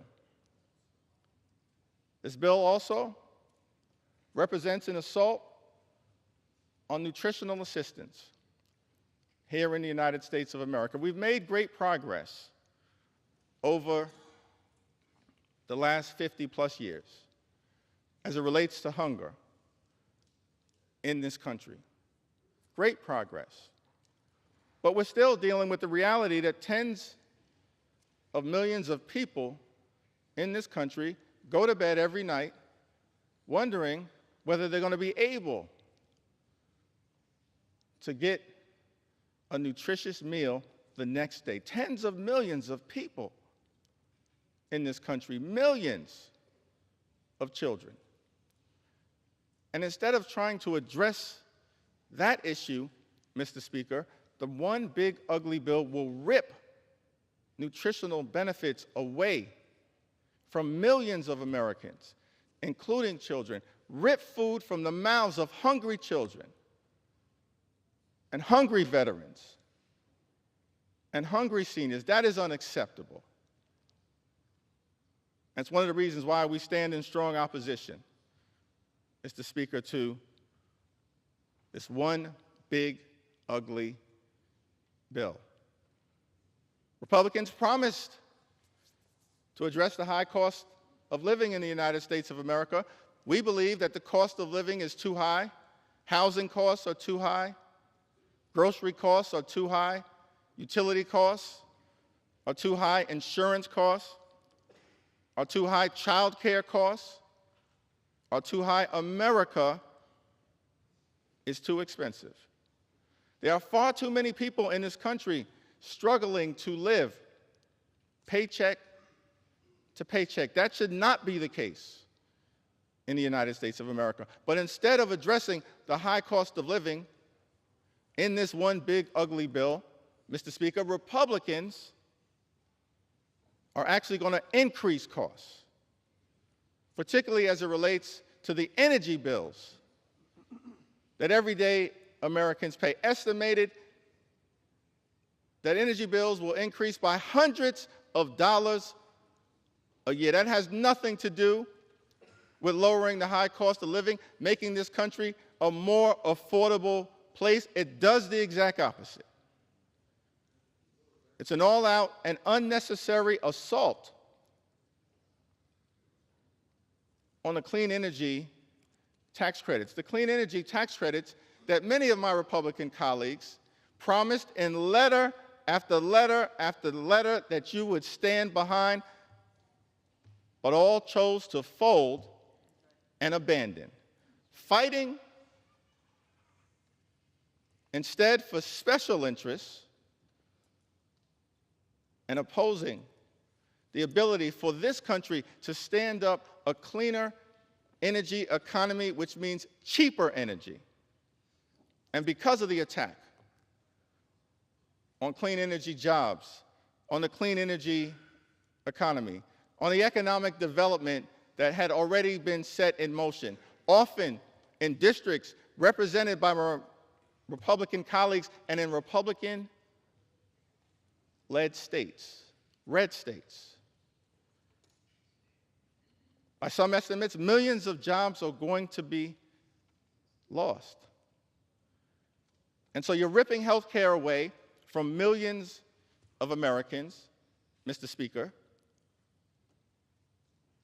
ripping food away from children and veterans and seniors, raising the cost of utilities, of paying your energy bill by hundreds of dollars, stripping away millions of jobs all across America. And what is all of this being done for? To provide massive tax breaks to billionaires all across this country. We are better than that in the United States of America. When we take an oath, convene here, come to the United States Capitol, our job is to make life better for everyday Americans. But the genesis of this bill, the focus of this bill, the justification for all of the cuts that will hurt everyday Americans in this bill is to provide massive tax breaks for billionaires. It's extraordinary. Never in my time here in Congress have I experienced legislation that benefits so few people who fall into the category of the wealthy, the well-off, and the well-connected, while at the same time hurting everyday Americans, that we should be fighting hard to help. Now, all of this apparently is being rushed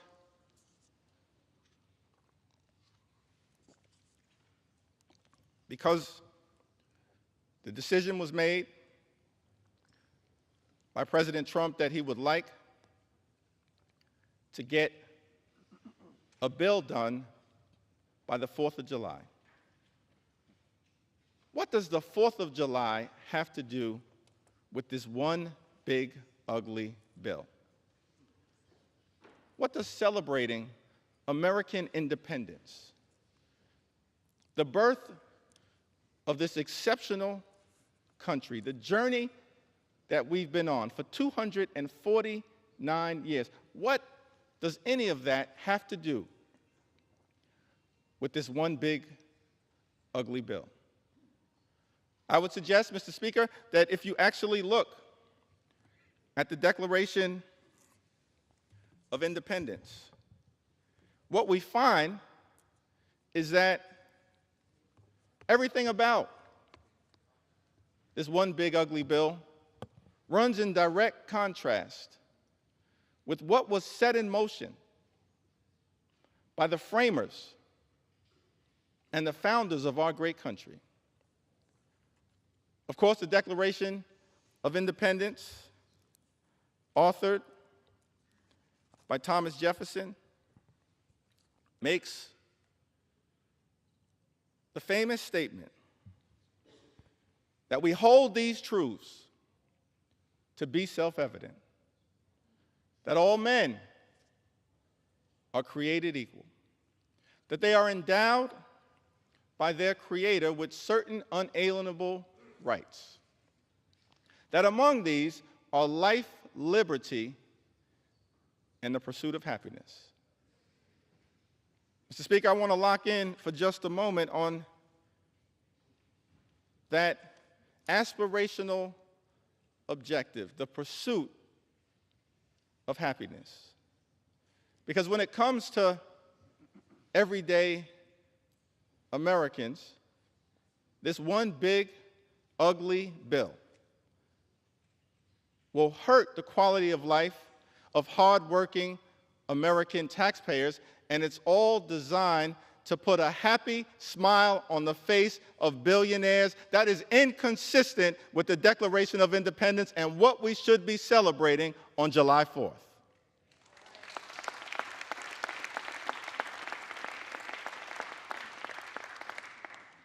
I think what Thomas Jefferson and the framers of this country, they set us out on a course of action, a journey, a march toward a more perfect union in part anchored in the pursuit of happiness, which decade after decade, century after century, leaders who sat at 1600 Pennsylvania Avenue, leaders in this Congress on both sides of the aisle tried to bring about for the greatest number of Americans. But that's not what this one big ugly bill is all about. America is too expensive. There are far too many people who are living paycheck to paycheck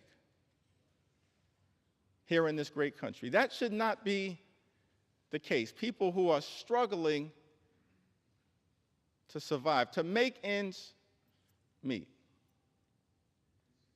Mr. Speaker, imagine a country where everyone can afford to live the good life. Work hard, play by the rules, and live the good life. We haven't reached that place in the United States of America. Imagine a country where everyone can work hard, play by the rules, and live the good life. Good paying job, good housing, good health care, good education for your children, and a good retirement. Which means keep your hands off Social Security and Medicare, now and forever.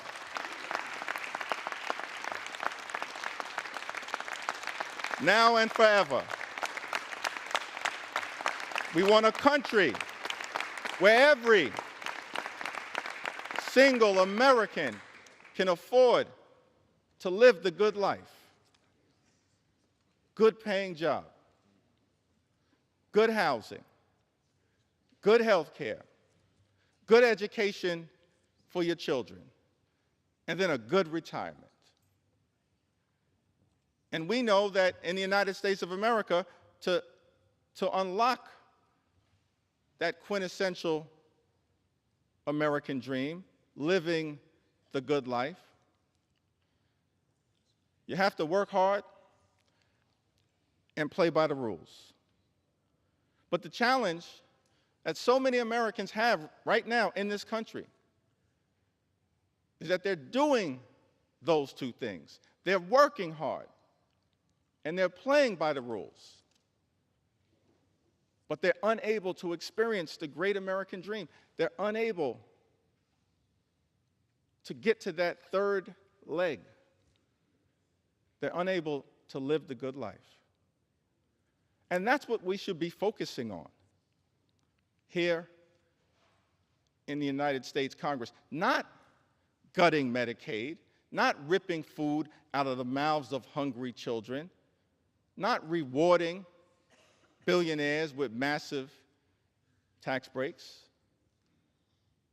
How can you prepare to celebrate legislation that will undermine the quality of life of everyday Americans? It's not just a hypothetical, it's not just hyperbole, it's not just hype. It will happen. Everyday Americans will be hurt by the one big ugly bill.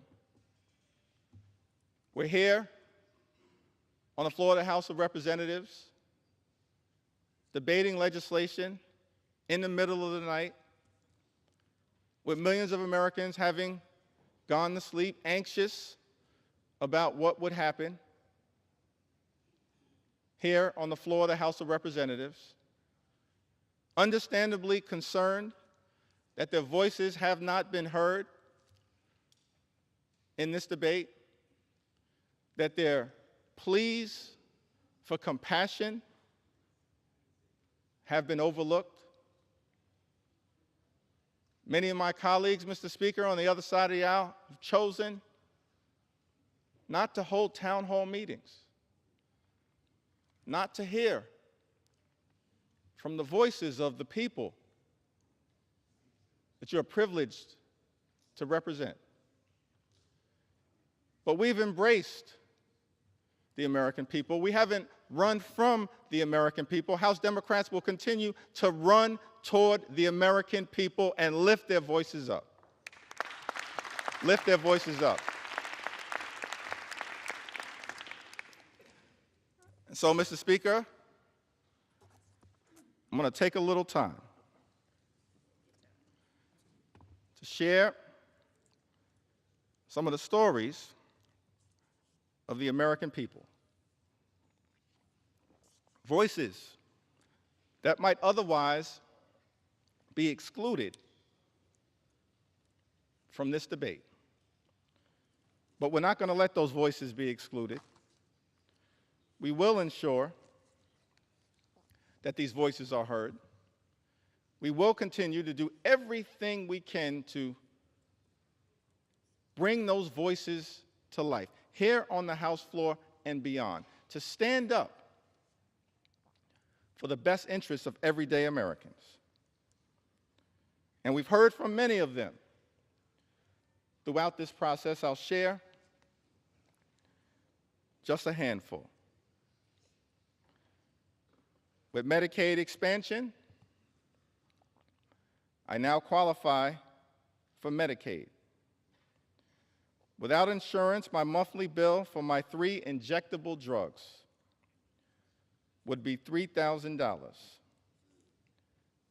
$36,000 a year. And that doesn't include any of my other meds or my medical appointments. Who has that kind of money? That's Charles, who lives in Alaska, district represented by Congressman Nick Begich. Medicare and Social Security keep me alive. I'm surviving on about $13,000 a year, most of it from my Social Security checks. That's just enough to afford my rent, utilities, and food. Without Social Security, I would be homeless. And if Medicare did not pay for my medications, if I had to pay full price, I wouldn't be able to survive. There are so many other seniors who are in the same boat. Without these programs, seniors like me would die on the street. That's Paula, who lives in Arkansas's 2nd Congressional District, represented by my colleague, Congressman French Hill. My son is a 25-year-old young adult with profound nonverbal autism who needs 24/7 support. Our family has relied on Medicaid from the time he was 2 years old, when he began early intervention services. At 3, when he was diagnosed with autism, a private health insurance denied him coverage for his pre-existing condition. Medicaid stepped in to provide health care. From that point until today, home and community-based services through Medicaid have been vital to our son's health and well-being. Medicaid also helped his school district pay for medically necessary therapies at school. Our son is thriving and healthy, and our family can support him at home because of Medicaid. That's Robin. She lives in Arizona's 1st Congressional District, represented by David Swiker. These are stories from everyday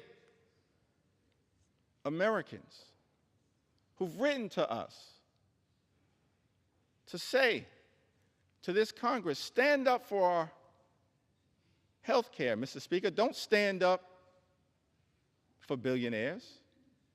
Stand up for everyday Americans, for our health, for our safety,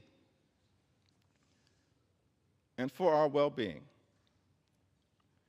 Gwendolyn from Arizona, she also writes, she says, Medicaid is the difference between my son being healthy, happy, cared for, and social, versus being at home with aging parents who struggle to physically provide the care that is required daily. Medicaid funding means my son receives the incontinent supplies he needs, the internal feeding supplies he needs to live, and medications that his primary insurance won't cover. Medicaid matters because without it, my son and millions of others like him may not survive. Let me speak directly to Gwendolyn from Arizona.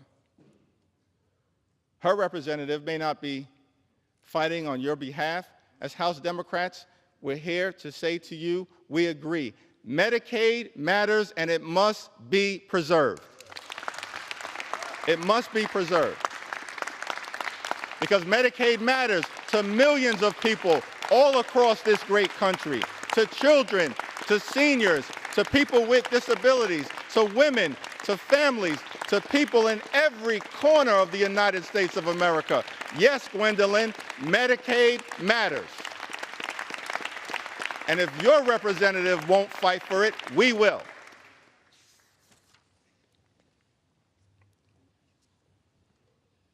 Brenda?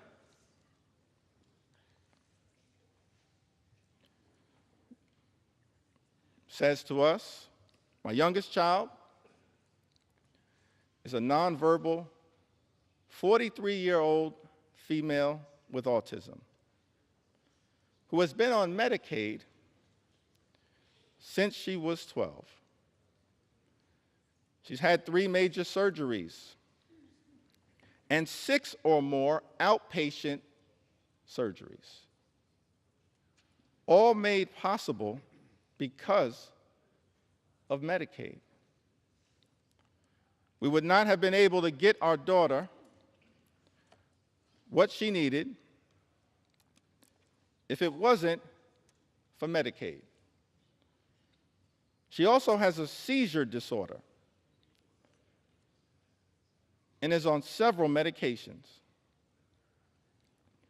Some of them are way too expensive for us to afford on a blue-collar income.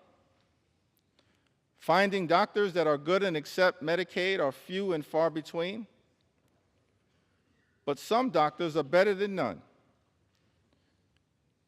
And the only way our daughter will get any medical care at all. She is one of the most vulnerable people in society. And caring for her is a full-time job. For myself and her father, who are both retired and are full-time care providers for her. I am not sure why anyone would want to take this help and service from people whose very life depends on the help it provides. That's a powerful and profound question. Why would anyone in this House vote to take away Medicaid from the American people amongst the most vulnerable here in the United States of America? Brenda from Arizona lives in Arizona's 6th congressional district, represented by my colleague, Congressman Juan Ciscomani. Garrett, also from Arizona. I'm still in the A section right now. So strap in as we make sure we lift up the voices of everyday Americans all across this country. It's important that we take note. This isn't abstract, taking away health care from the American people. It's concrete, it's real. It has devastating implications. Garrett says, I was diagnosed with cerebral palsy at birth. Cerebral palsy at birth. Thanks to Medicaid, I was able to undergo multiple surgeries that significantly improved my ability to walk, transforming both my mobility and daily life. Relying on Medicaid, SNAP in the past, and SSI, I worry about what would happen to me and my friends if these programs were taken away. Without them, I wouldn't be able to keep up with doctor's appointments, medications, and transportation. Earlier today, my distinguished colleague from the great Commonwealth of Virginia read a passage of Scripture, one of my favorite passages of Scripture, Matthew 25 and 35 through 40. And later on this morning, as I continue my remarks, perhaps I'll have an opportunity to go a little deeper into the meaning of Matthew 25 and 35. What I can say is that all of us should be trying to lift up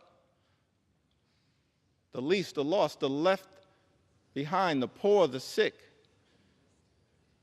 and the afflicted.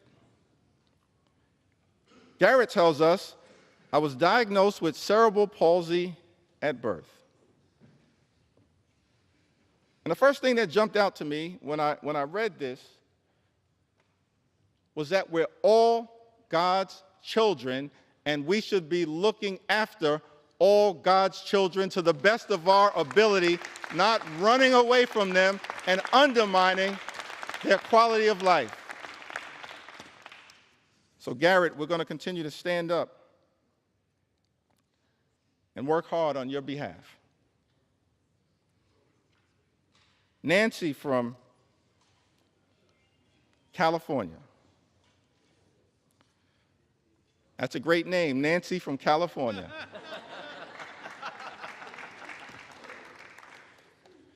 Nancy from California writes, my two special health needs, former foster children, depend on Medicaid for a dizzying array of health services, ranging from over 20 pediatric medical specialists and palliative care to behavioral health and occupational therapies.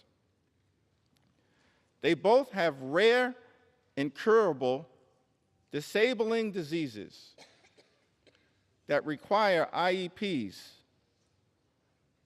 to navigate school.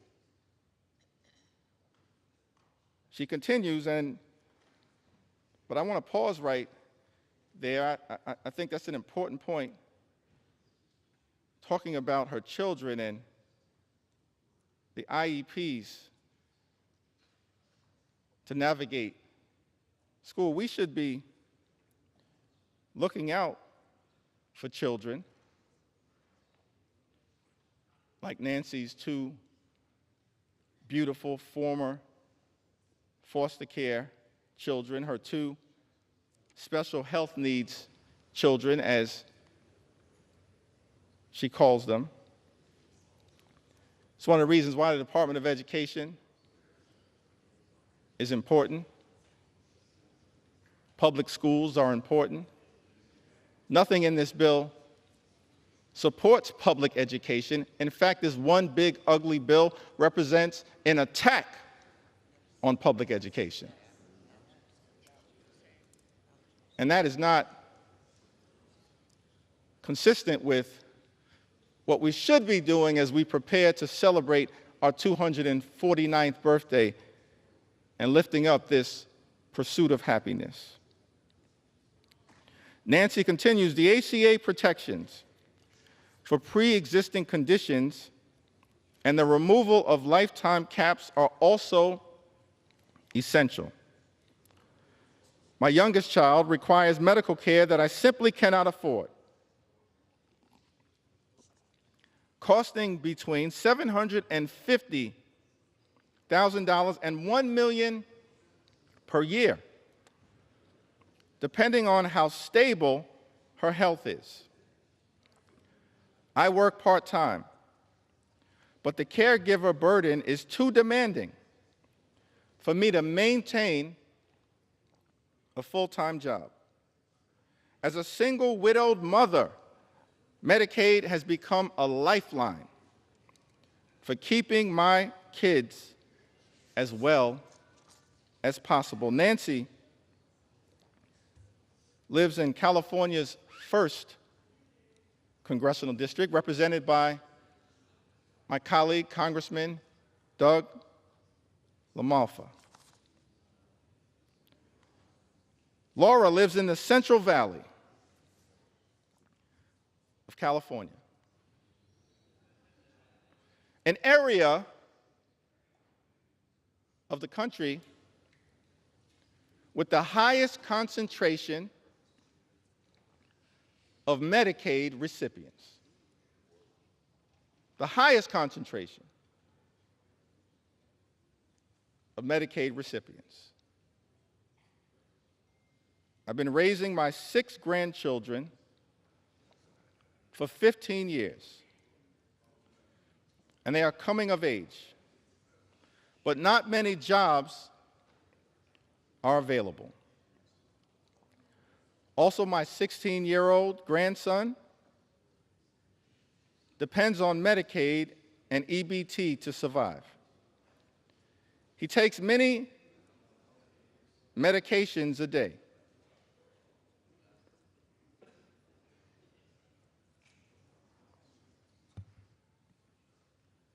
If you're not going to respect my ability to speak, respect the story that I'm telling on behalf of Laura. Respect her story, because her story matters. Her story matters, and the American people matter. We need order. He takes many medications a day.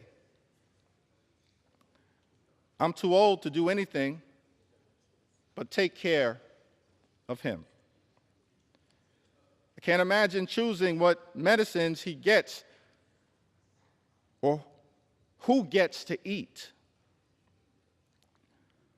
Please reconsider for the people who need medication that is necessary for survival. Universal access to food and meds would lighten the worry that we carry. Not having to worry about food and medicines gives me more time to care for my 26-year-old grandson, who is quadriplegic due to a head-on collision last year.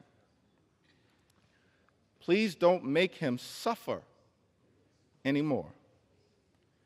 He needs food supplements and many medications every day to survive. Laura lives in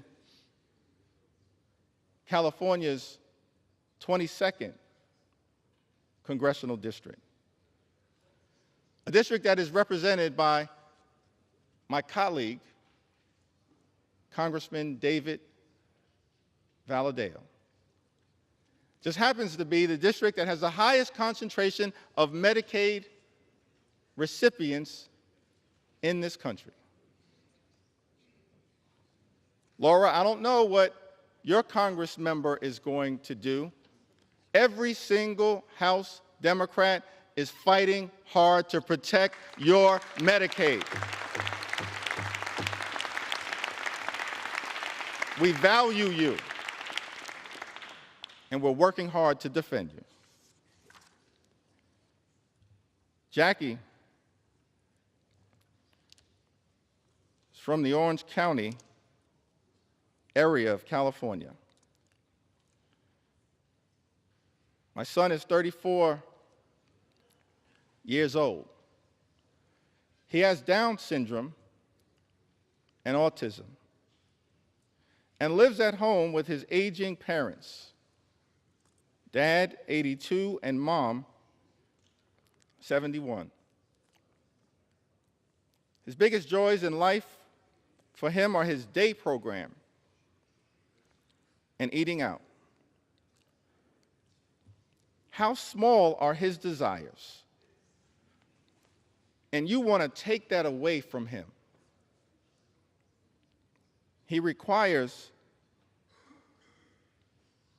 much care. Bathing, shaving, washing hair, brushing teeth, dressing, etc.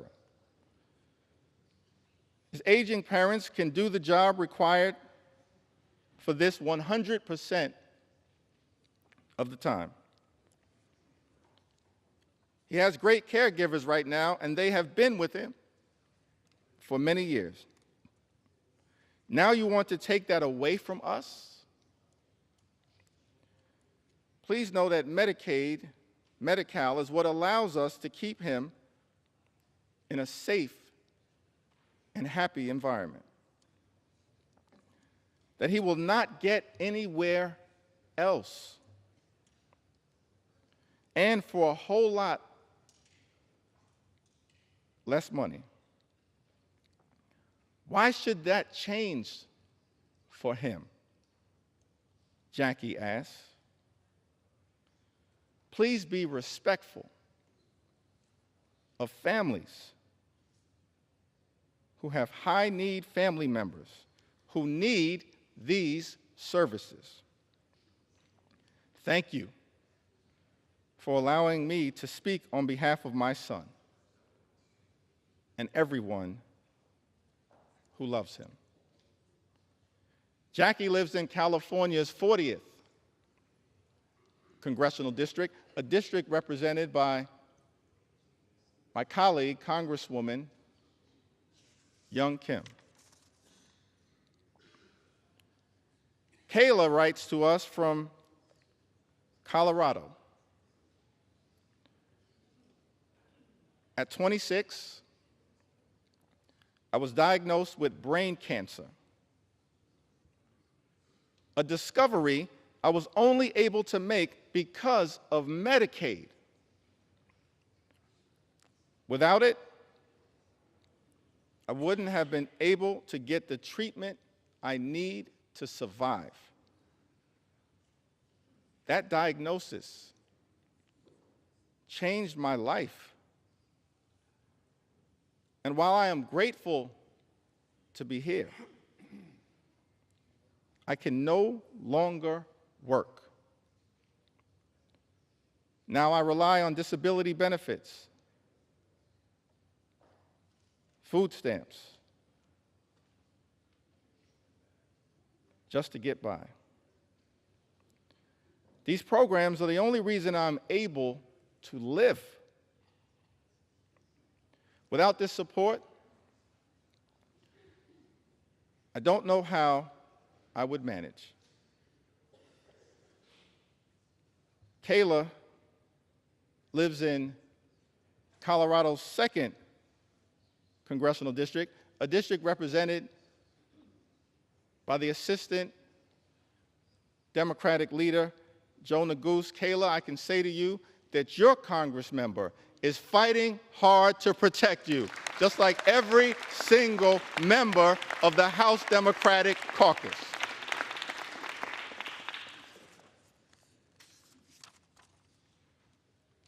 Ashley writes to us from Colorado. She says, my life was saved by the Affordable Care Act. Because of this act, I was able to stay on my parents' health insurance when I couldn't get any coverage. At the time, I was dealing with a myriad of health issues and would eventually be diagnosed with multiple chronic illnesses. Because of the ACA, when my husband and I were married, I was able to be added to his insurance without being denied due to pre-existing conditions. Prior to the act being passed, I was denied coverage and care many times. If I was even approved for coverage, it cost me thousands per month in premiums. I was being penalized, Mr. Speaker,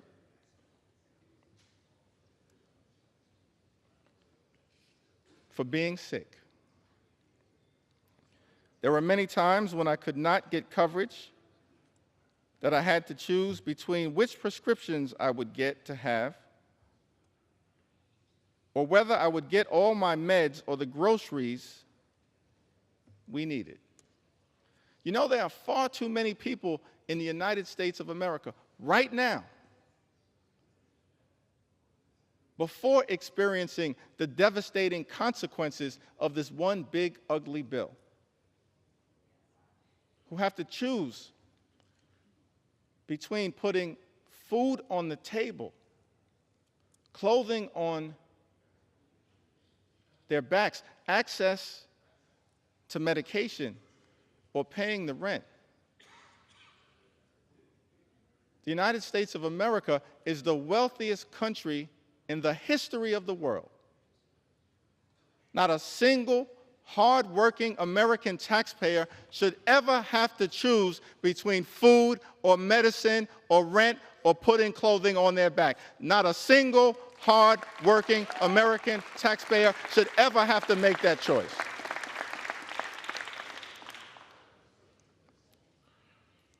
If people did not have to worry about health care being accessible, they would be able to be seen when necessary. And when people are able to see doctors when they are unwell, they can stay healthy for longer periods of time. When people can stay healthy, they don't miss work. When people don't miss work, they don't risk losing their jobs. The way things work now only encourages the constant classist act of keeping the sick and poor sick and poor.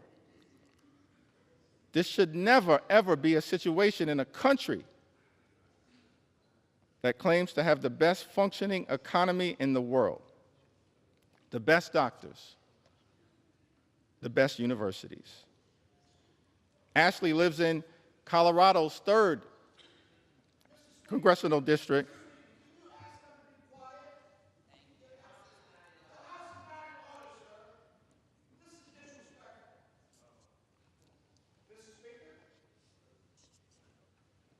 The gentleman is not recognized. The House will be in order. Ashley New York's recognized. Lives in Colorado's 3rd congressional district, represented by my colleague, Congressman Jeff Hurd. Ann also writes from Colorado. Through the Medicaid waiver, Scott, Ann's son, was placed in a group living situation that worked out for a while, but was eventually kicked out. After that, he moved back in with me, but ended up homeless once more, before finally being placed back on a Medicaid waiver program. Now he's doing really well. His job, which he loves, also receives funding through Medicaid, so that people with disabilities can be employed and be productive members of the community. Without Medicaid, he probably wouldn't be alive today. Without this assistance, we likely wouldn't be where we are now. And I doubt that there would be a happy ending to this story. Ann lives in Colorado's 6th congressional district, a district represented by our colleague, Congressman Jason Crow, who is also fighting hard to protect your interests, and as every single one of us in the House Democratic Caucus will continue to do. We believe in America, health care is not simply a privilege that should be afforded to the wealthy, the well-off, and the well-connected. It's a right that should be available to everyone. A right that is still imperfect at this moment, that we are working hard to perfect. But this one big ugly bill, the largest attack on health care, Mr. Speaker, in the United States of America, moves us in the opposite direction. Daniela is also from Colorado. She writes to us, Medicaid has been a lifeline for our family, especially for my 5-year-old daughter who has autism.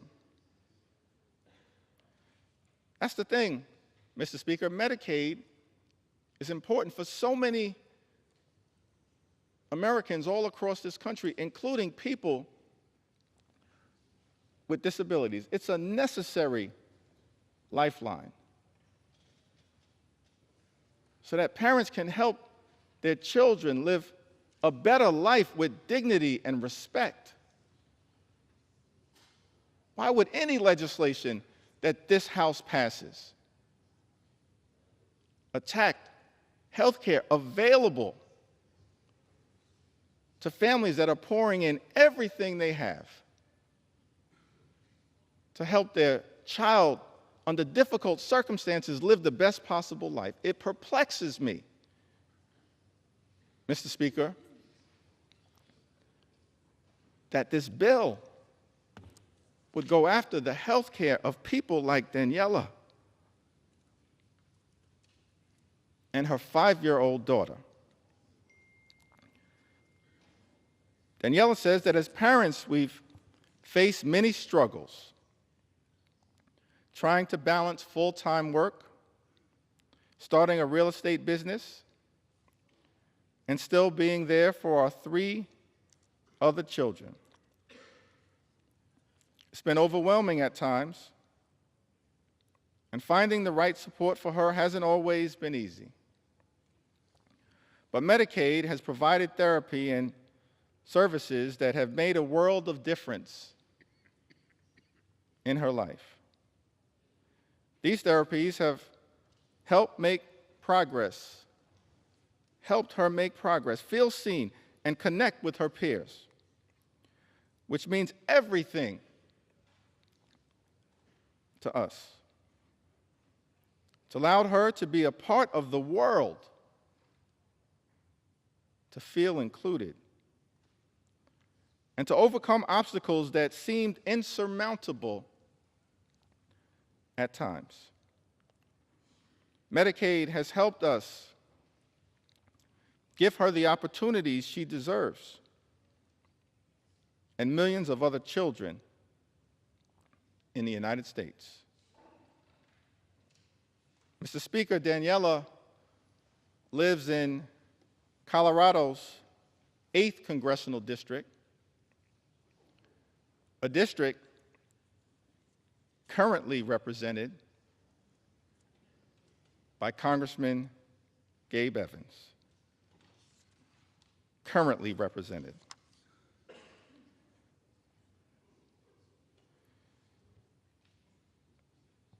Mr. Speaker, we heard from Martha, who writes from Florida. I have an adult daughter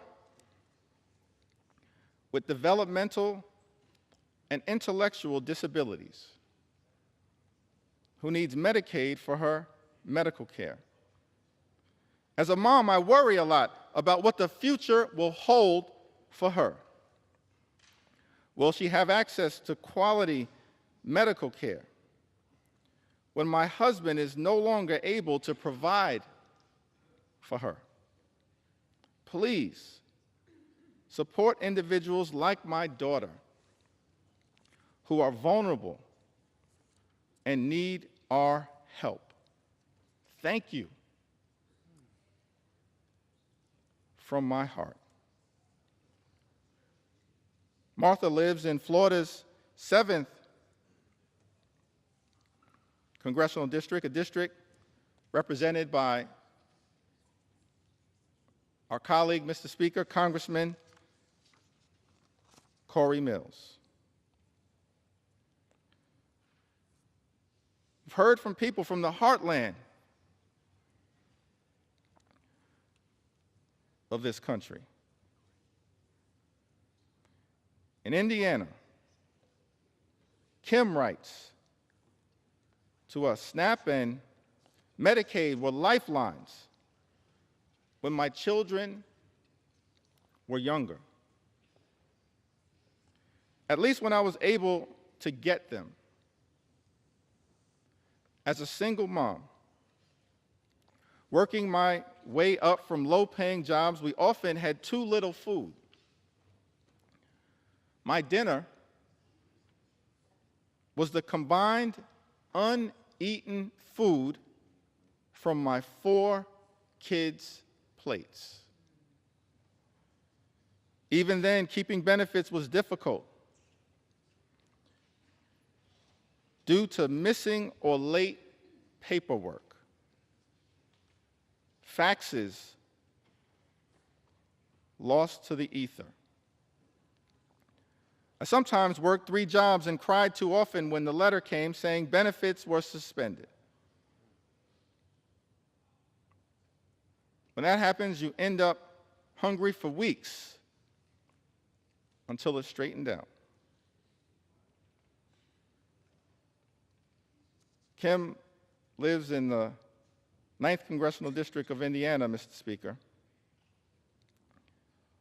She says, SNAP and Medicaid were lifelines when my children were younger, at least when I was able to get them. Let me park right there for a moment, because one of the arguments that I've consistently heard made, Mr. Speaker, by our Republican colleagues on the other side of the aisle is that they weren't going after Medicaid recipients, that no benefits would be taken away as a result of these so-called work requirements.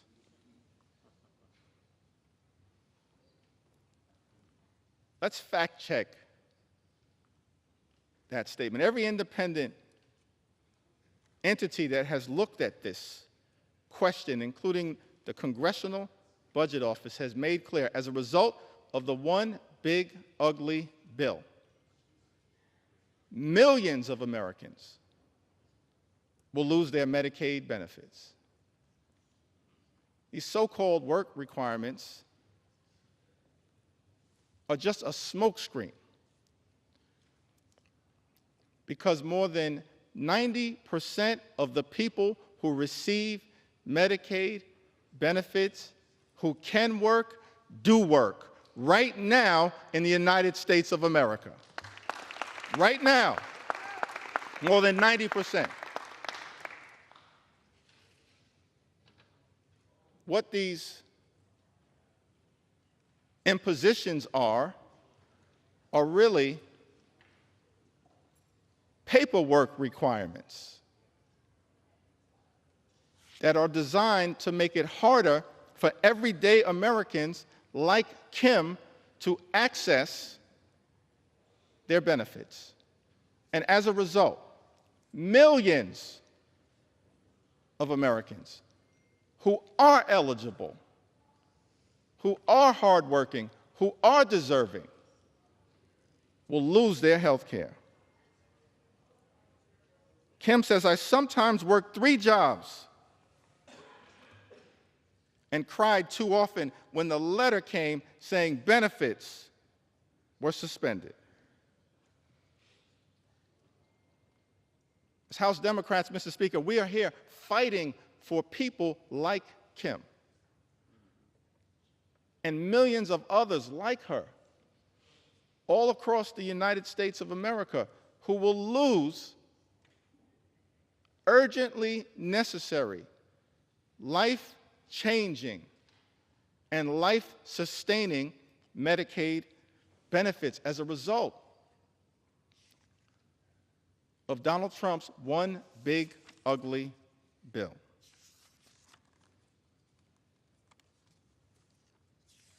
We hear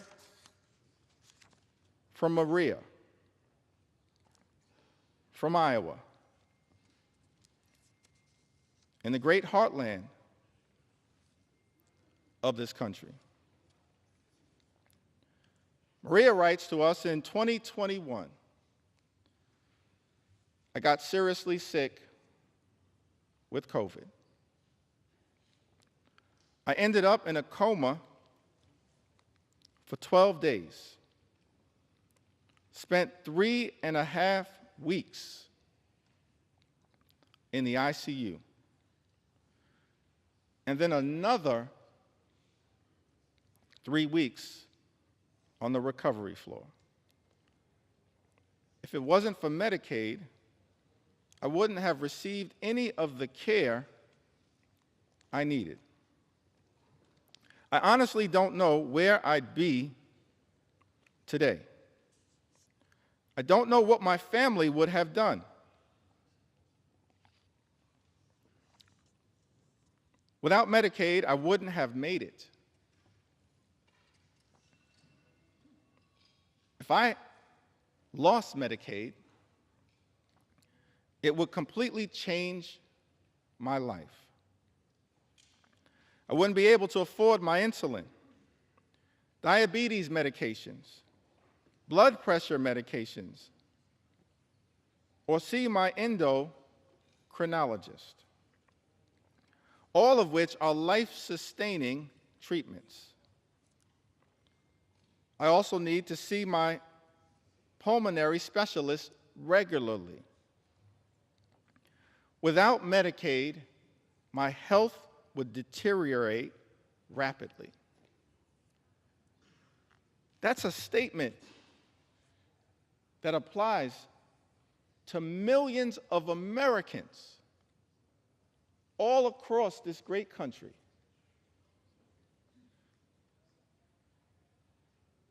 who are at risk of losing their health care because this one big, ugly Republican bill has put a target on their back. Mr. Speaker, without Medicaid, my health would deteriorate. Taking the time to share these stories because this is a question for so many Americans of life and death. It's extraordinary that on the House floor, in the middle of the night, the American people are forced to confront a bill that targets their health care and will result in their well-being deteriorating.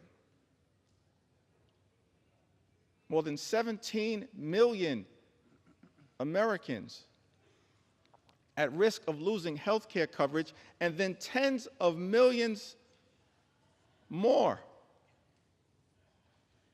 experiencing increased premiums, co-pays, and deductibles as a result of the attack on health care in this bill. Many of them will also lose coverage, lose their health care. These are Americans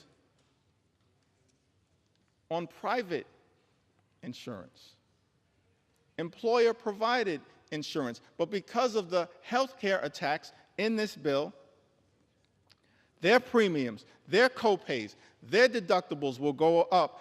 Some will not be able to afford it, and they will lose their health care.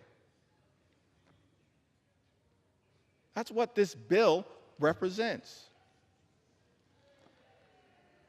That's why I'm taking the time to share these stories and experiences and concerns and fears and anxieties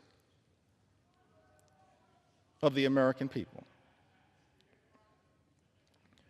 I wish, Mr. Speaker, that we had a lot more time to debate this bill. This is the type of bill that under normal circumstances, we'd have hours and hours of debate,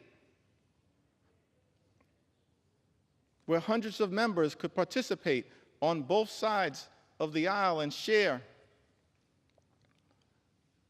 their thoughts, their perspectives, their ideas, their passionate support or passionate opposition. But this bill, which by some estimates is larger than the CARES Act and the American Rescue Plan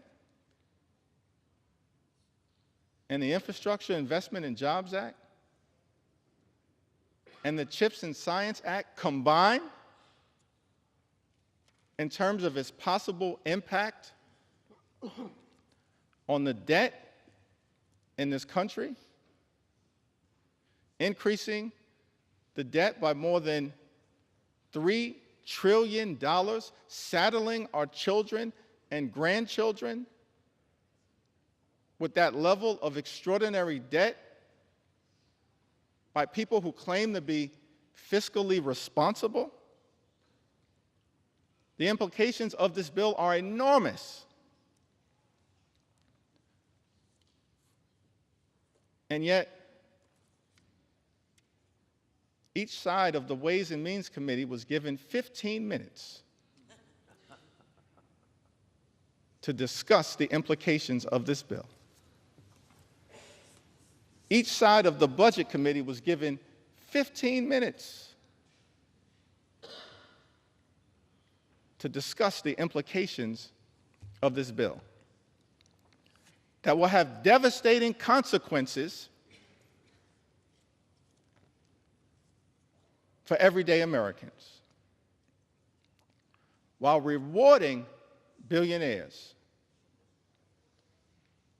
with massive tax breaks. It had been my hope, Mr. Speaker, that we'd be able to have a robust debate, passionate support or passionate opposition in connection with this bill, that hundreds of members on both sides of the aisle could participate in. Instead, we have a limited debate where the relevant committees of jurisdiction have been given 15 minutes each on a bill of such significant magnitude as it relates to the health, the safety, and the well-being of the American people. And because that debate was so limited, I feel the obligation, Mr. Speaker, to stand on this House floor and take my sweet time to tell the stories of the American people. And that's exactly what I intend to do.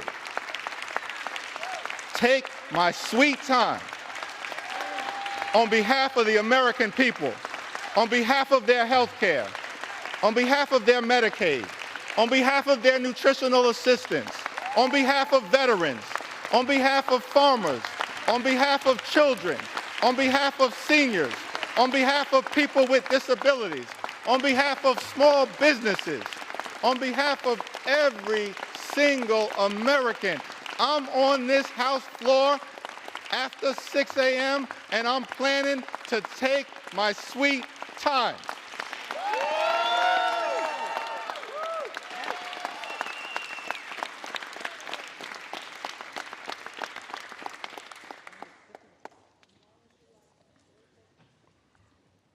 Without Medicaid,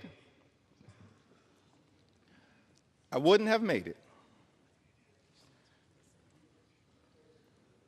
If I lost Medicaid, it would completely change my life. It would also severely affect my husband with epilepsy. Without Medicaid, he wouldn't be able to afford his seizure medications, which means he'd have seizures every week, like he did before. This would leave him unable to function or work. Before he had Medicaid, he'd have a seizure. And it would take him days to recover.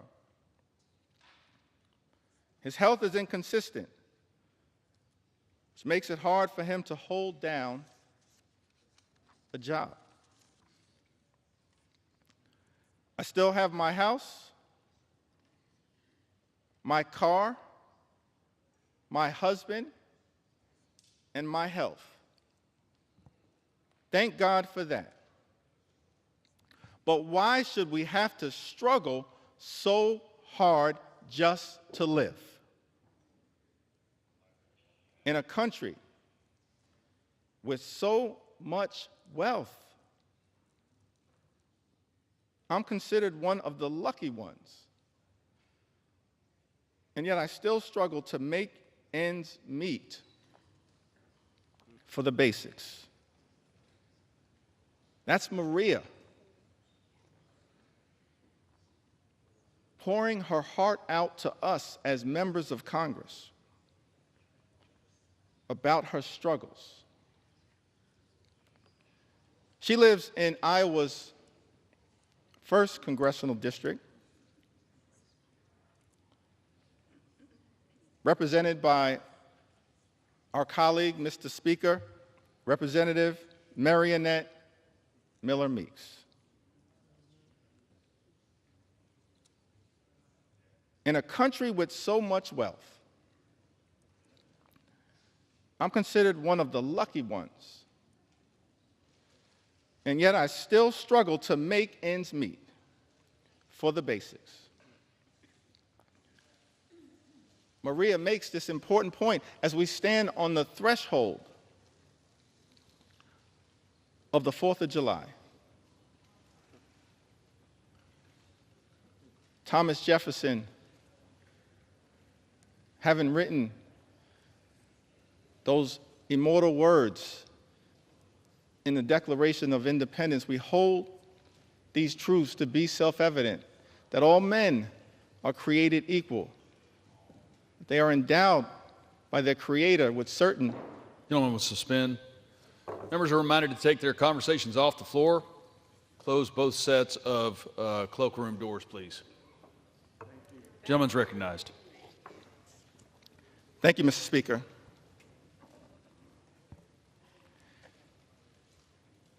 If I'm not going to get any love for the other side of the aisle, I would expect that at least Thomas Jefferson would.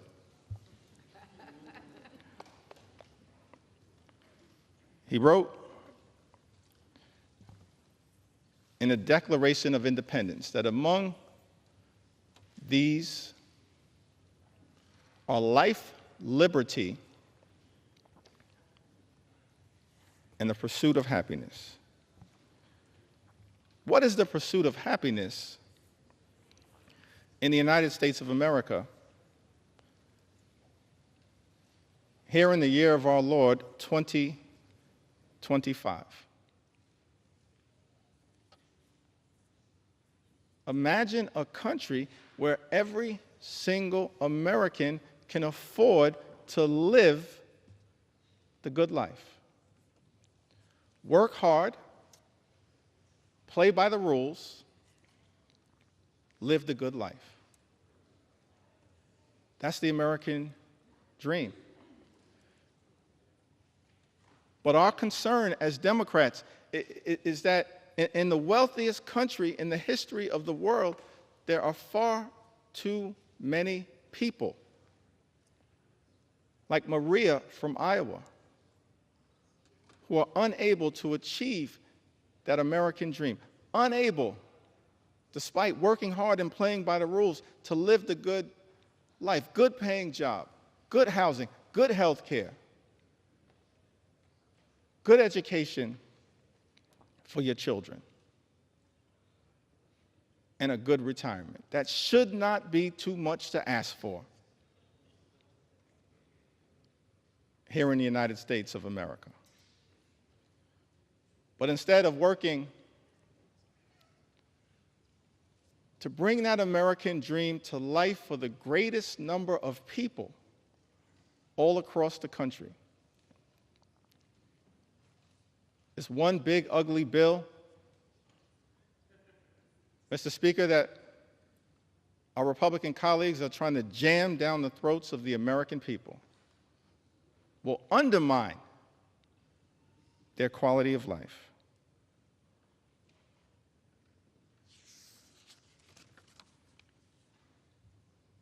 Also hear from Patrick.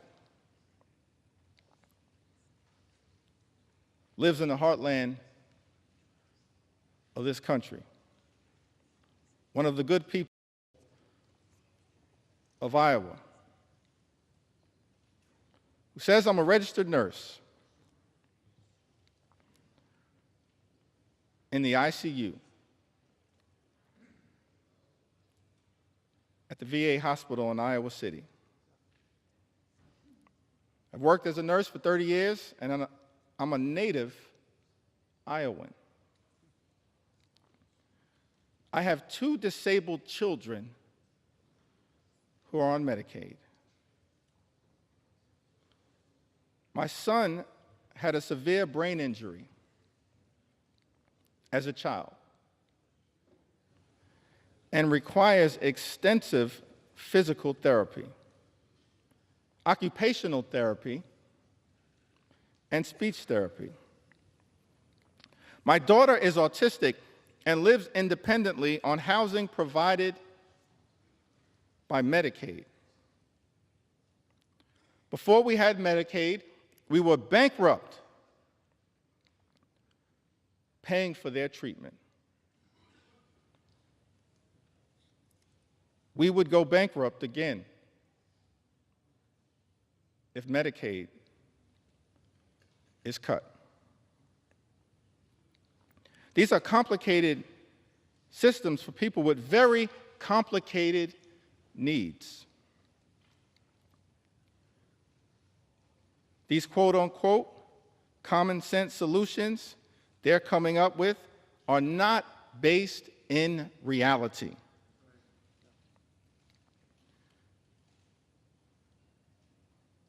People have tried these work requirements in the past, but even disabled or able-bodied people, we all have barriers.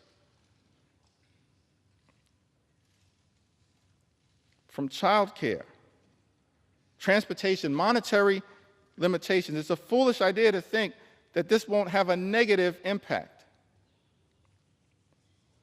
They're just trying to remove people from the program, and it's cruel. Patrick You are correct. Thank you for your service as a registered nurse at the VA hospital. And thank you for all that you are doing to love and cherish your 2 disabled children who are on Medicaid. And you're exactly right. What is contemplated in this one big, ugly bill is wrong, it's dangerous, and it's cruel. And cruelty should not be either the objective or the outcome of legislation that we consider here in the United States House of Representatives. Mr. Speaker, cruelty should never be the objective or the outcome of legislation that we consider here in the House of Representatives. But it is cruel to take away Medicaid from the American people.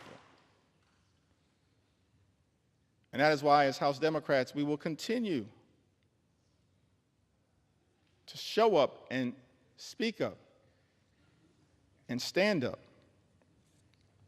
in defense of the health care of the American people. I'm thankful for all of my colleagues who are here, who throughout this process, a difficult process, have stood up over and over and over again on behalf of the health care of the American people. Thankful for my colleagues in leadership, Whip Catherine Clark and Chair Pete Aguilar, and all of the members of House Democratic leadership. Thankful for the leaders of every single committee who's been battling hard to push back against the cruelty that is in this one big, ugly bill. Thankful for the leadership of Richie Neal. Thankful for the leadership of Frank Pallone. Thankful for the leadership of Brendan Boyle. Thankful for the leadership of Angie Craig. I'm thankful for the leadership, the principal leadership of every single member of the House Democratic Caucus. But above all else, I'm just thankful for the spirit, the heart, and soul of the American people who have risen up throughout this country to make it clear to all of us in this institution: keep your hands off our Medicaid. Keep your hands off our health care, our Medicaid, the Affordable Care Act. Keep your hands off our Medicaid. That's why, Mr. Speaker, I stand before you today to lift up stories on behalf of the American people. Don't have the great privilege and honor to stand on this House floor, as all of us, Democrats and Republicans alike, do, on behalf of the American people in this great institution, the House of Representatives. But to me, what we are doing with this one big, ugly bill is assault on health care, on veterans, on nutritional assistance.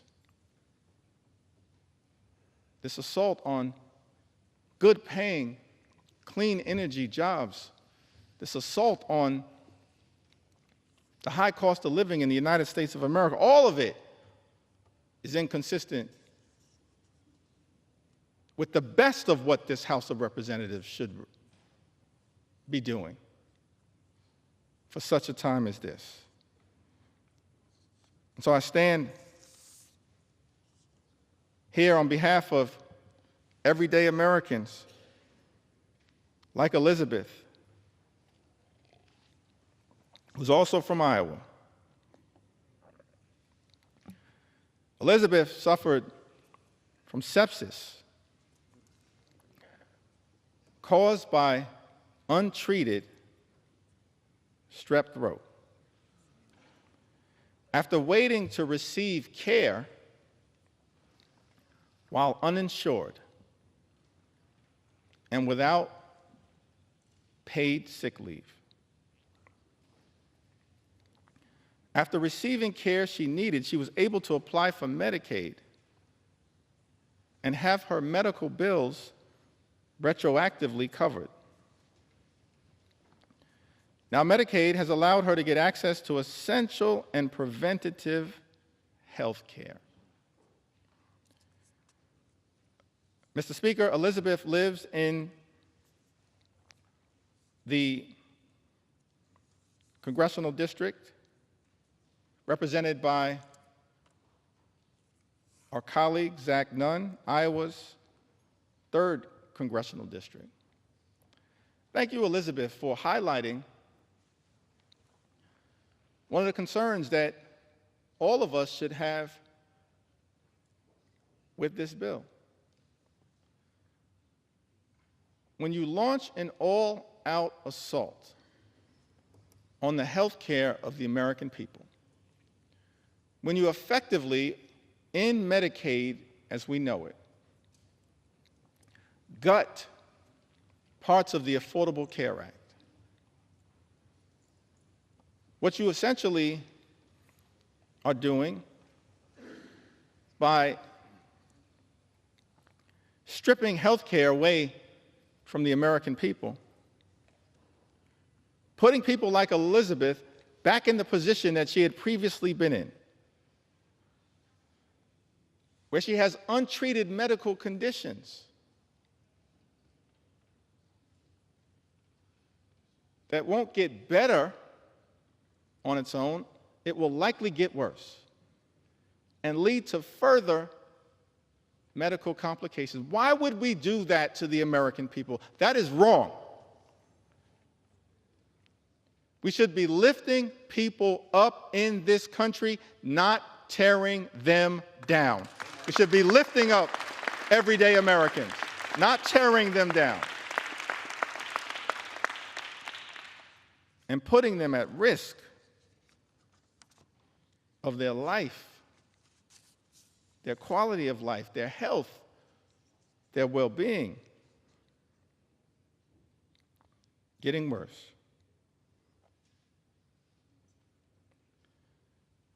We hear from Becky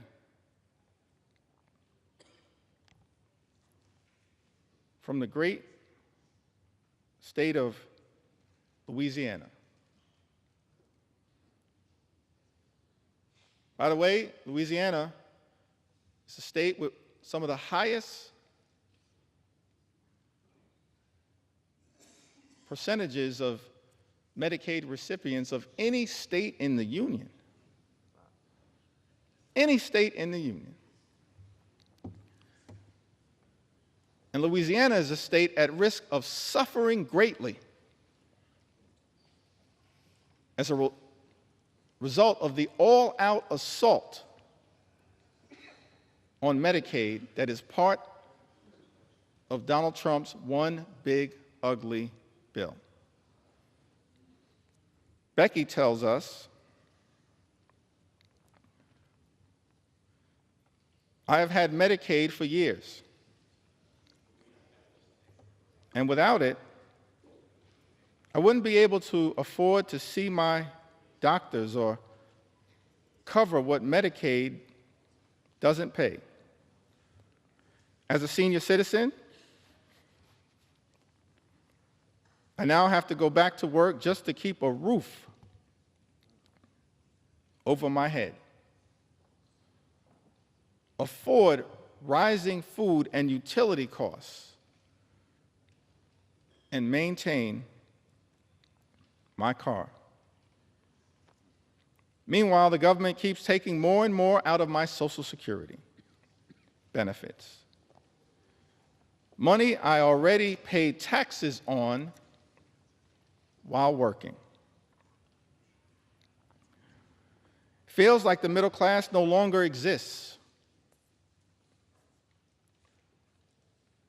You're either rich or poor.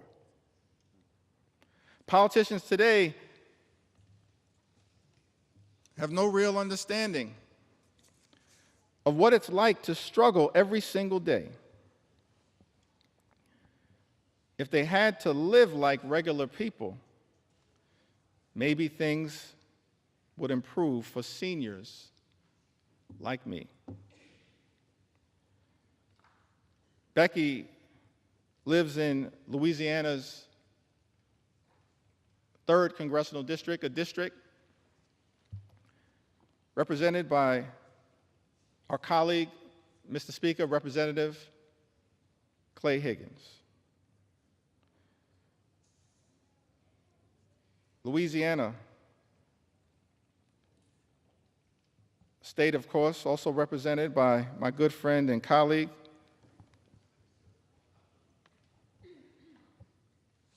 Congressman Troy Carter, who I see is here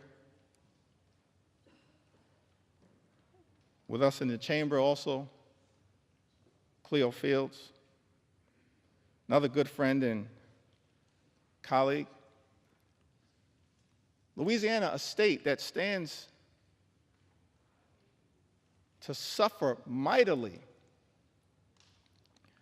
as a result of this all-out assault on Medicaid.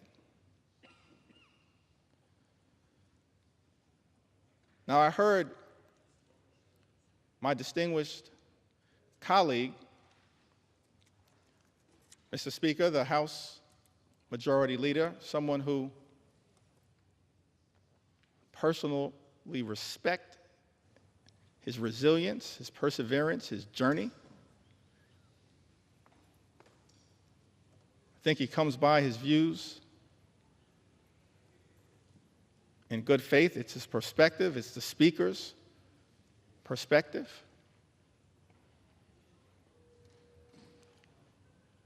But many of our colleagues on the other side of the aisle have made the representation that as House Democrats, we're not telling the truth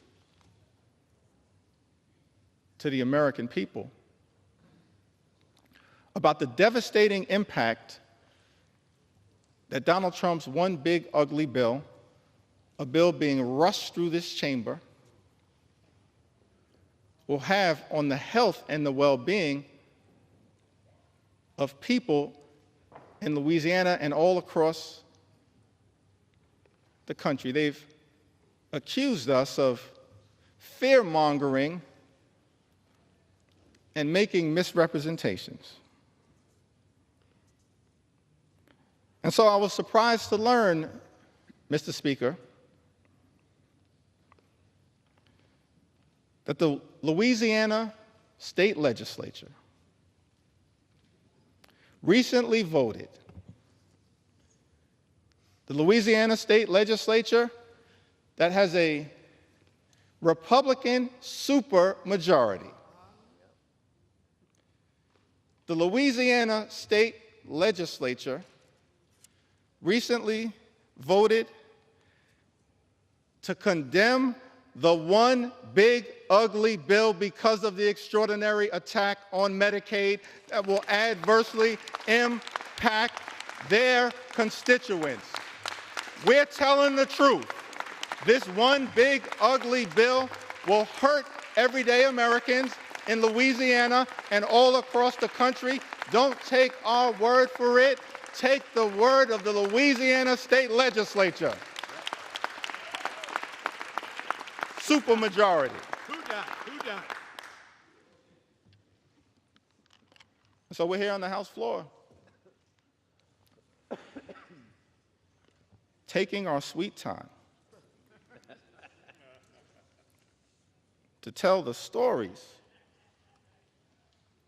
of the American people and the adverse impact that Trump's one big, ugly bill, that my House Republican colleagues, Mr. Speaker, are trying to jam down the throats of the American people, causing great harm to those who we should be working hard to protect, love, and cherish, not adversely impact their ability to live and live life more abundantly.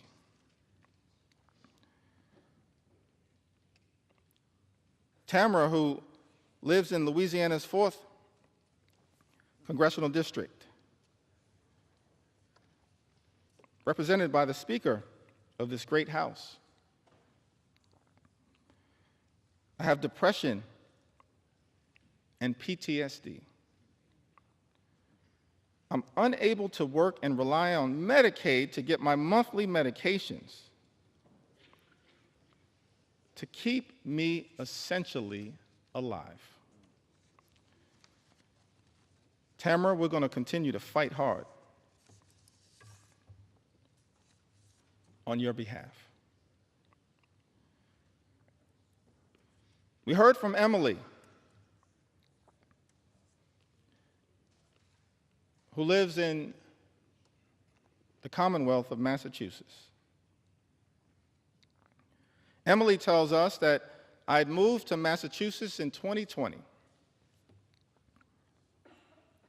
and was working a retail job for minimum wage. I was unable to afford much, but the state thankfully approved me for SNAP assistance and Medicaid. Without that jump start, I'm not sure where I would be today. There shouldn't be shame or stigma surrounding these programs. You never know when life will get pulled out from underneath you. The relief when these programs can come to your aid is indescribable. Emily lives in the 5th Congressional District of Massachusetts, a district that is represented by the House Democratic Whip, Catherine Clark, who's a strong champion on your behalf, Emily, powerfully, ethically, principally, fighting hard on your behalf. Casey lives in the 2nd Congressional District of Maine, a district represented by Congressman Jared Golden. Thankful for Congressman Golden's service. He served this nation with distinction overseas and has come back home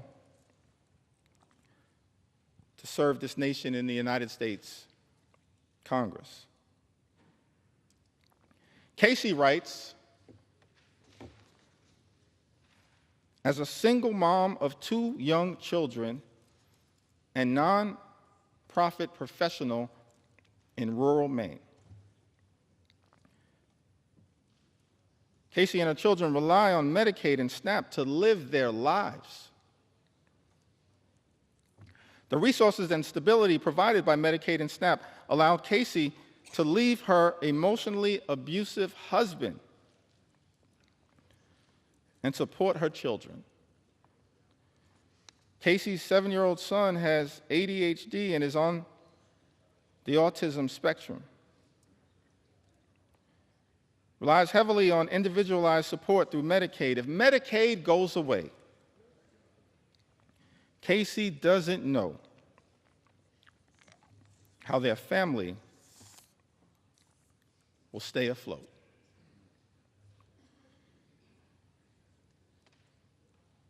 The American people pouring into us,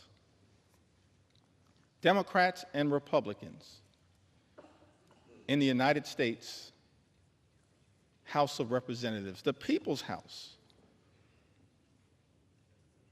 pouring into us with all of their heart, all of their soul, all of their authenticity,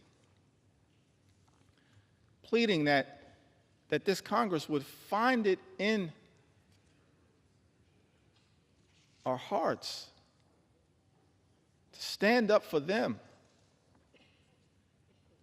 and not stand up for billionaires, which is what this one big ugly bill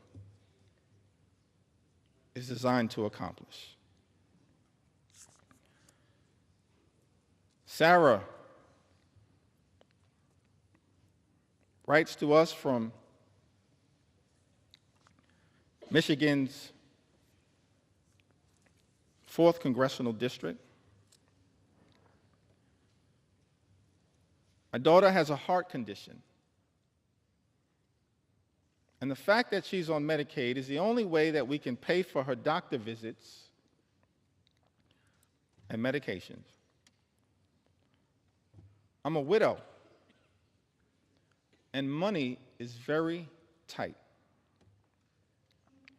So the fact that I'm on Medicaid, too, is the only way that I can pay for my own visits and meds.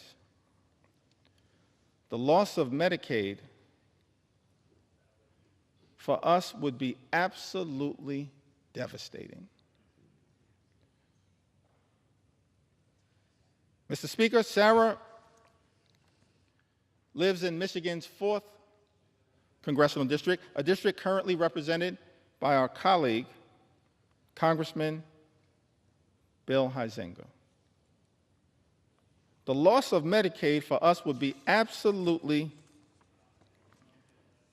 devastating. That's the consequence of the GOP tax scam, this disgusting abomination, this reckless Republican budget.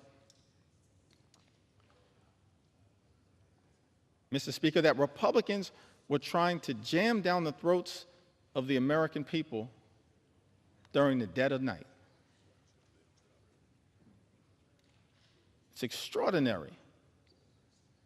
No legislation that we consider in the House of Representatives should be devastating for everyday Americans, either in its objective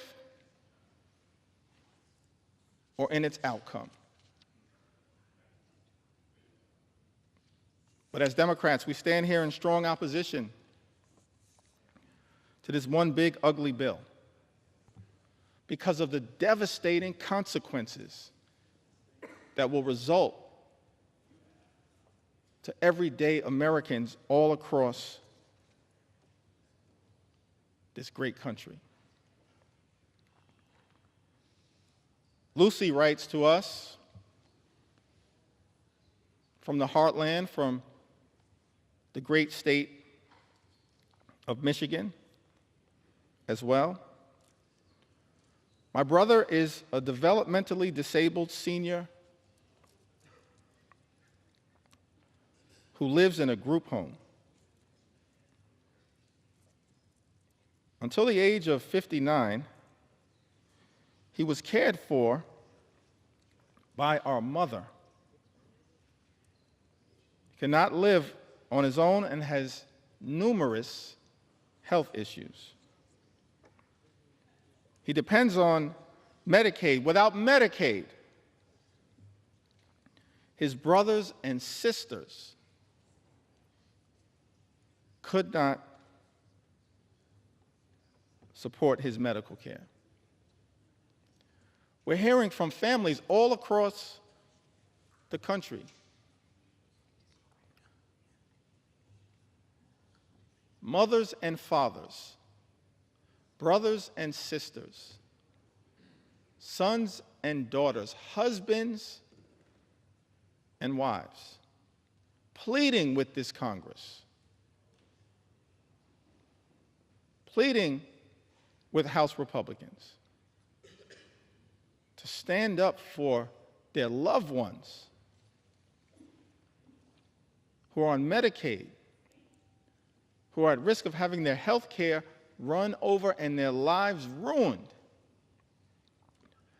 by the consequences of Donald Trump's one big, ugly bill. Lucy lives in Michigan's 7th congressional district, a district currently represented, Mr. Speaker, by our colleague, Representative Tom Barrett. We've also heard from Sharon, who lives in Michigan. My daughter is a young woman who was born with cerebral palsy, mild cognitive impairments, and autism. She depends on Medicaid services for her health.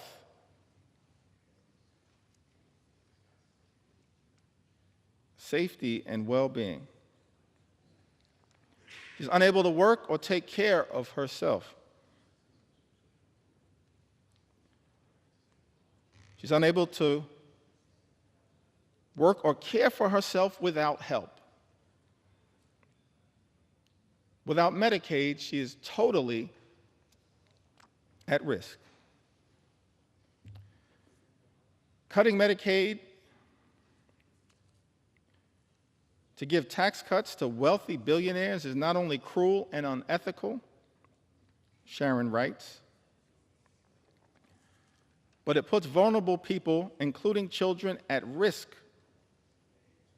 of severe mental and physical health problems.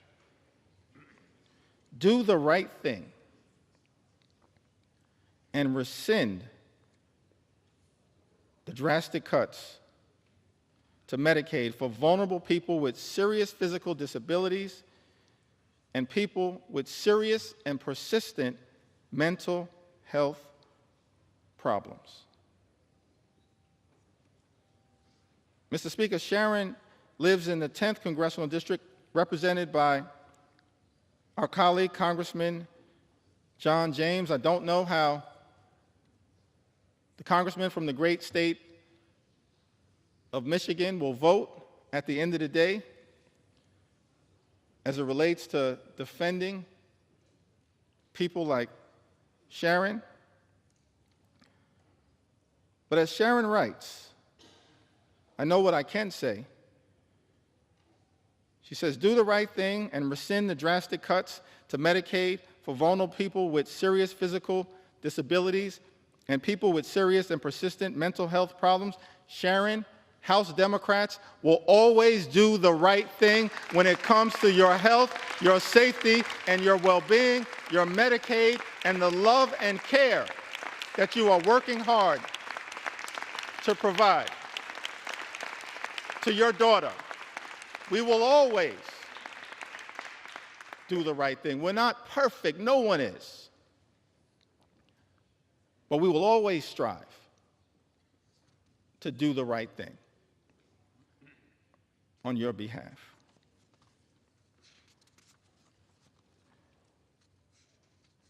As I work through these stories in the Midwest, and it appears, Mr. Speaker, that I'm about halfway through the stories as it relates to Medicaid. Medicaid. Medicaid. It appears that I'm halfway through the stories as it relates to Medicaid, but the extraordinary thing about this bill is that it represents such an unprecedented assault on the American people that there are stories that need to be told as it relates to the attack on nutritional assistance for the American people. And I will tell those stories. Stories that need to be told as it relates to the attack that has taken place on farmers in this country. And I will tell those stories. Stories that need to be told as it relates to the attack on small businesses in this country. And I will tell those stories. Stories that need to be told as it relates to the unprecedented assault on veterans in this country. How dare this administration attack veterans who have served this country? Instead of attacking veterans, we should make sure that every single veteran in this country can live with the dignity and respect that they've earned. So there are stories that need to be told as it relates to the veterans in this country. And there are stories that need to be told as it relates to law-abiding immigrant families. We have to secure our border. We believe that we have a broken immigration system that should be fixed in a comprehensive and bipartisan way.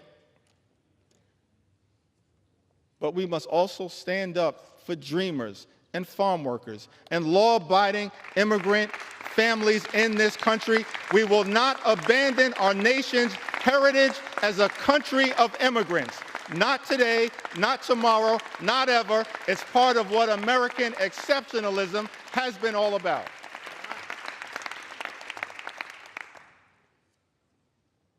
So stories that need to be told. William writes to us from the great state of Minnesota. So thankful for our colleagues from the Minnesota delegation fighting hard on behalf of that great state. I'm a 57-year-old man living in central Minnesota. I am a type 1 insulin-dependent diabetic, legally blind, and I suffer from severe nerve damage in my back and legs due to diabetes. I rely on Social Security, Medicare, Medicaid, and SNAP benefits to support myself. Any reduction in these programs would severely impact my life and my ability to afford food, pay for my small apartment, and access medical care. Without these benefits, I would be destitute. William lives in Minnesota's 6th congressional district. Mr. Speaker, a district represented by our colleague, Congressman Tom Emmer. Say to William, I don't know what the majority whip will ultimately decide to do as it relates to this one big ugly bill. But we're going to stand up for the things that clearly matter to you. We're going to stand up for Social Security, stand up for your Medicare, stand up for Medicaid, stand up for your SNAP benefits, and stand up for you. I'd also note, parenthetically, it's not rhetorical that we are claiming to stand up for people like William, a 57-year-old man living in central Minnesota. He notes two things that are of interest to me. He says that I'm a type 1 insulin-dependent diabetic.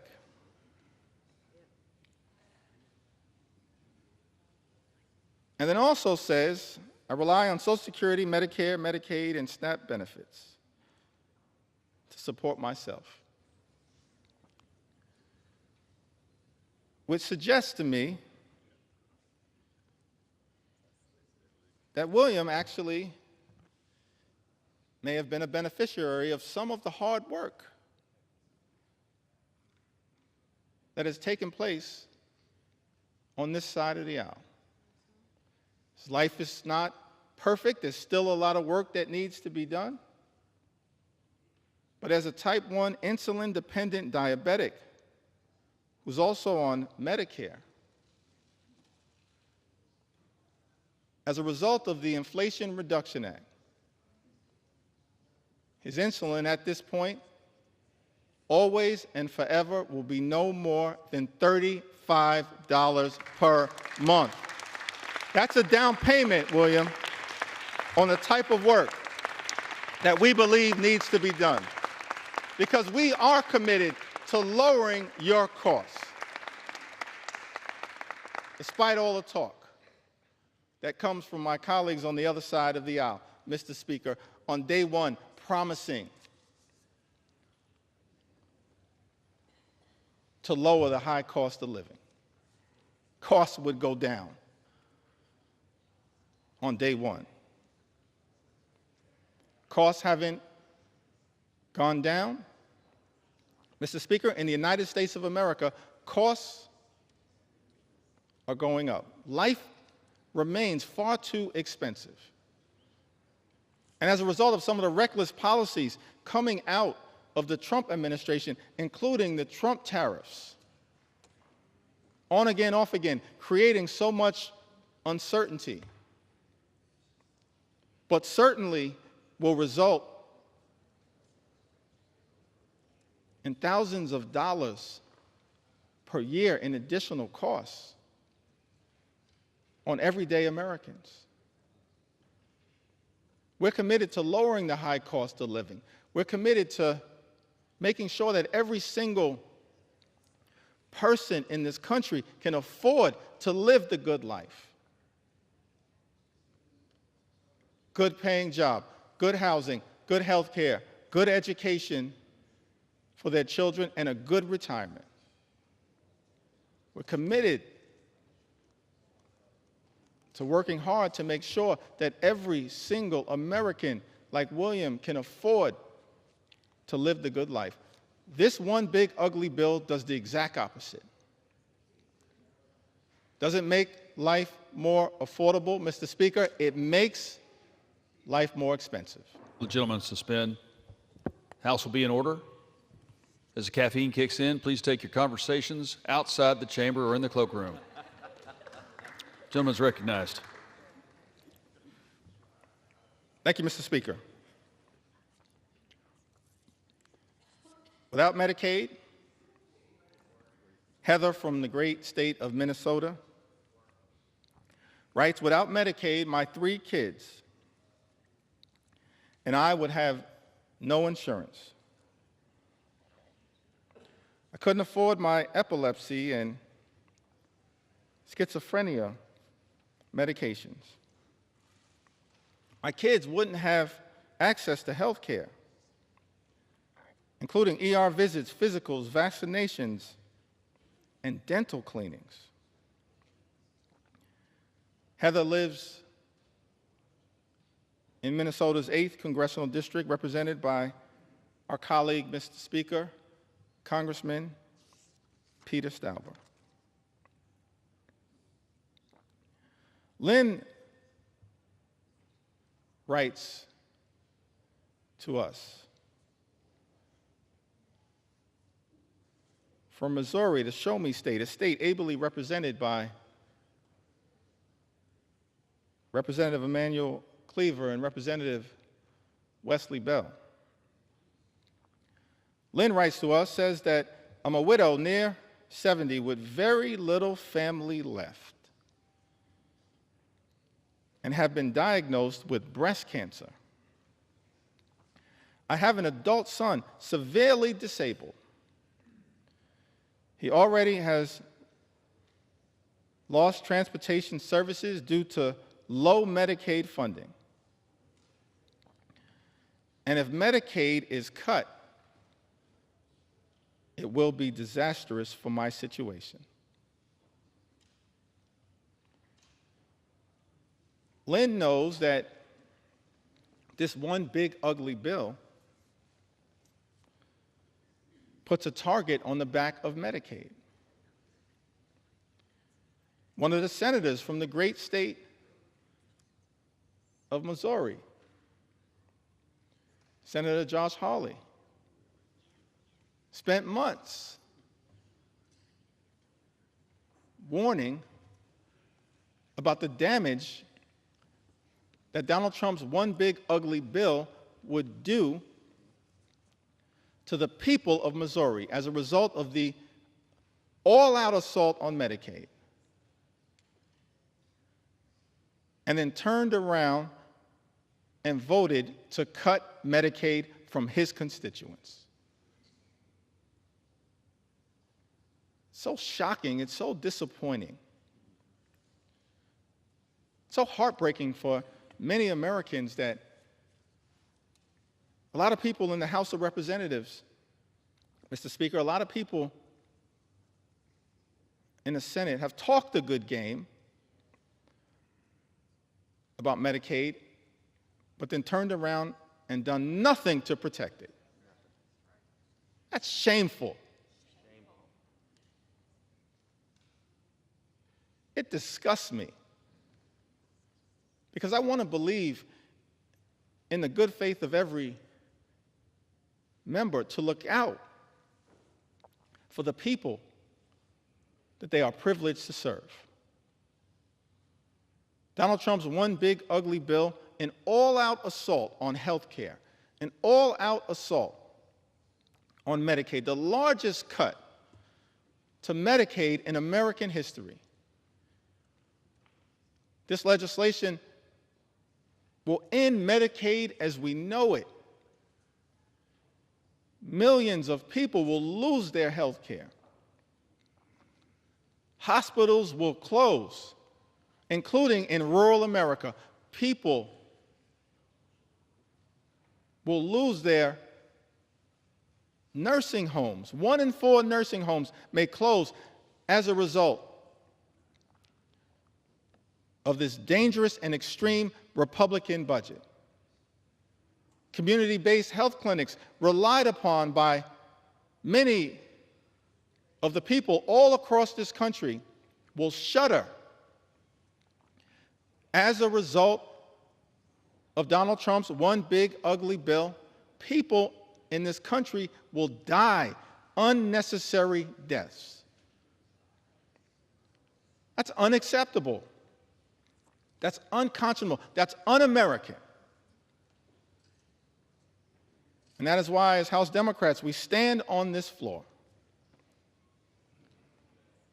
aggressively pushing back on the everyday Americans on their behalf, pushing back on their behalf, because they will be so absolutely devastated if this bill were to pass in the House of Representatives. Donald Trump's one big ugly bill hurts everyday Americans and rewards billionaires with massive tax breaks. Why is it that every time, Mr. Speaker, Republicans have the opportunity to govern in a partisan way, you immediately race, Republicans immediately race to legislation that provides massive tax breaks for the wealthy, the well-off, and the well-connected in this country. We've seen this happen all over time. During the presidency of Ronald Reagan, massive tax cuts for the wealthy, the well-off, and the well-connected, adding to our nation's debt and deficit. During the presidency of George W. Bush in 2001 and 2003, yet again, massive tax cuts for the wealthy, the well-off, and the well-connected. In fact, the Republican president at that time, in 2001, inherited a budget surplus from President Bill Clinton and immediately turned around and took that budget surplus and turned it into a deficit, exploded the debt. Don't ever lecture us about fiscal responsibility. Not now, not ever. Mr. Speaker, Republicans are not the party of fiscal responsibility. You are the party of fiscal irresponsibility. Over and over and over again. And now with this bill, you've taken it to a whole nother level. Because in addition to exploding the debt by more than $3 trillion, and by some estimates, even more than that, saddling our children and our grandchildren with trillions of dollars in additional debt. Why? It appears to subsidize the lifestyles of the rich and shameless. That's extraordinary to me. But shouldn't be surprising because it's exactly what we saw during the first 4 years of the Trump administration, where the signature legislative accomplishment was the 2017 GOP tax scam, where by some estimates, 83% of the benefits would go to the wealthiest 1% in this country. Saddling at the time our children and grandchildren with more than $2 trillion in additional debt. And yet, Mr. Speaker, many of our Republican colleagues want to lecture America about fiscal responsibility. And then have the nerve to come to the House floor and try to jam a bill down the throats of the American people with a debate that began at 3:28 a.m. in the morning that would saddle them with more than $3 trillion in additional debt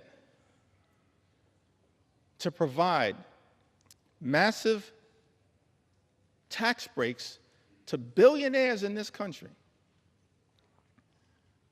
and then pay for some of it by going after working class Americans, everyday Americans, hardworking American taxpayers, middle class Americans, children and veterans and seniors and people with disabilities. Mr. Speaker, Trump's one big ugly bill is obscene in that regard. Seems to me that all of us have a responsibility as leaders to try to make life better for the American people. That's what leaders have done, particularly those who have served in the White House, when it comes to actually lifting up the people who we are entrusted to represent. That's what great leaders do.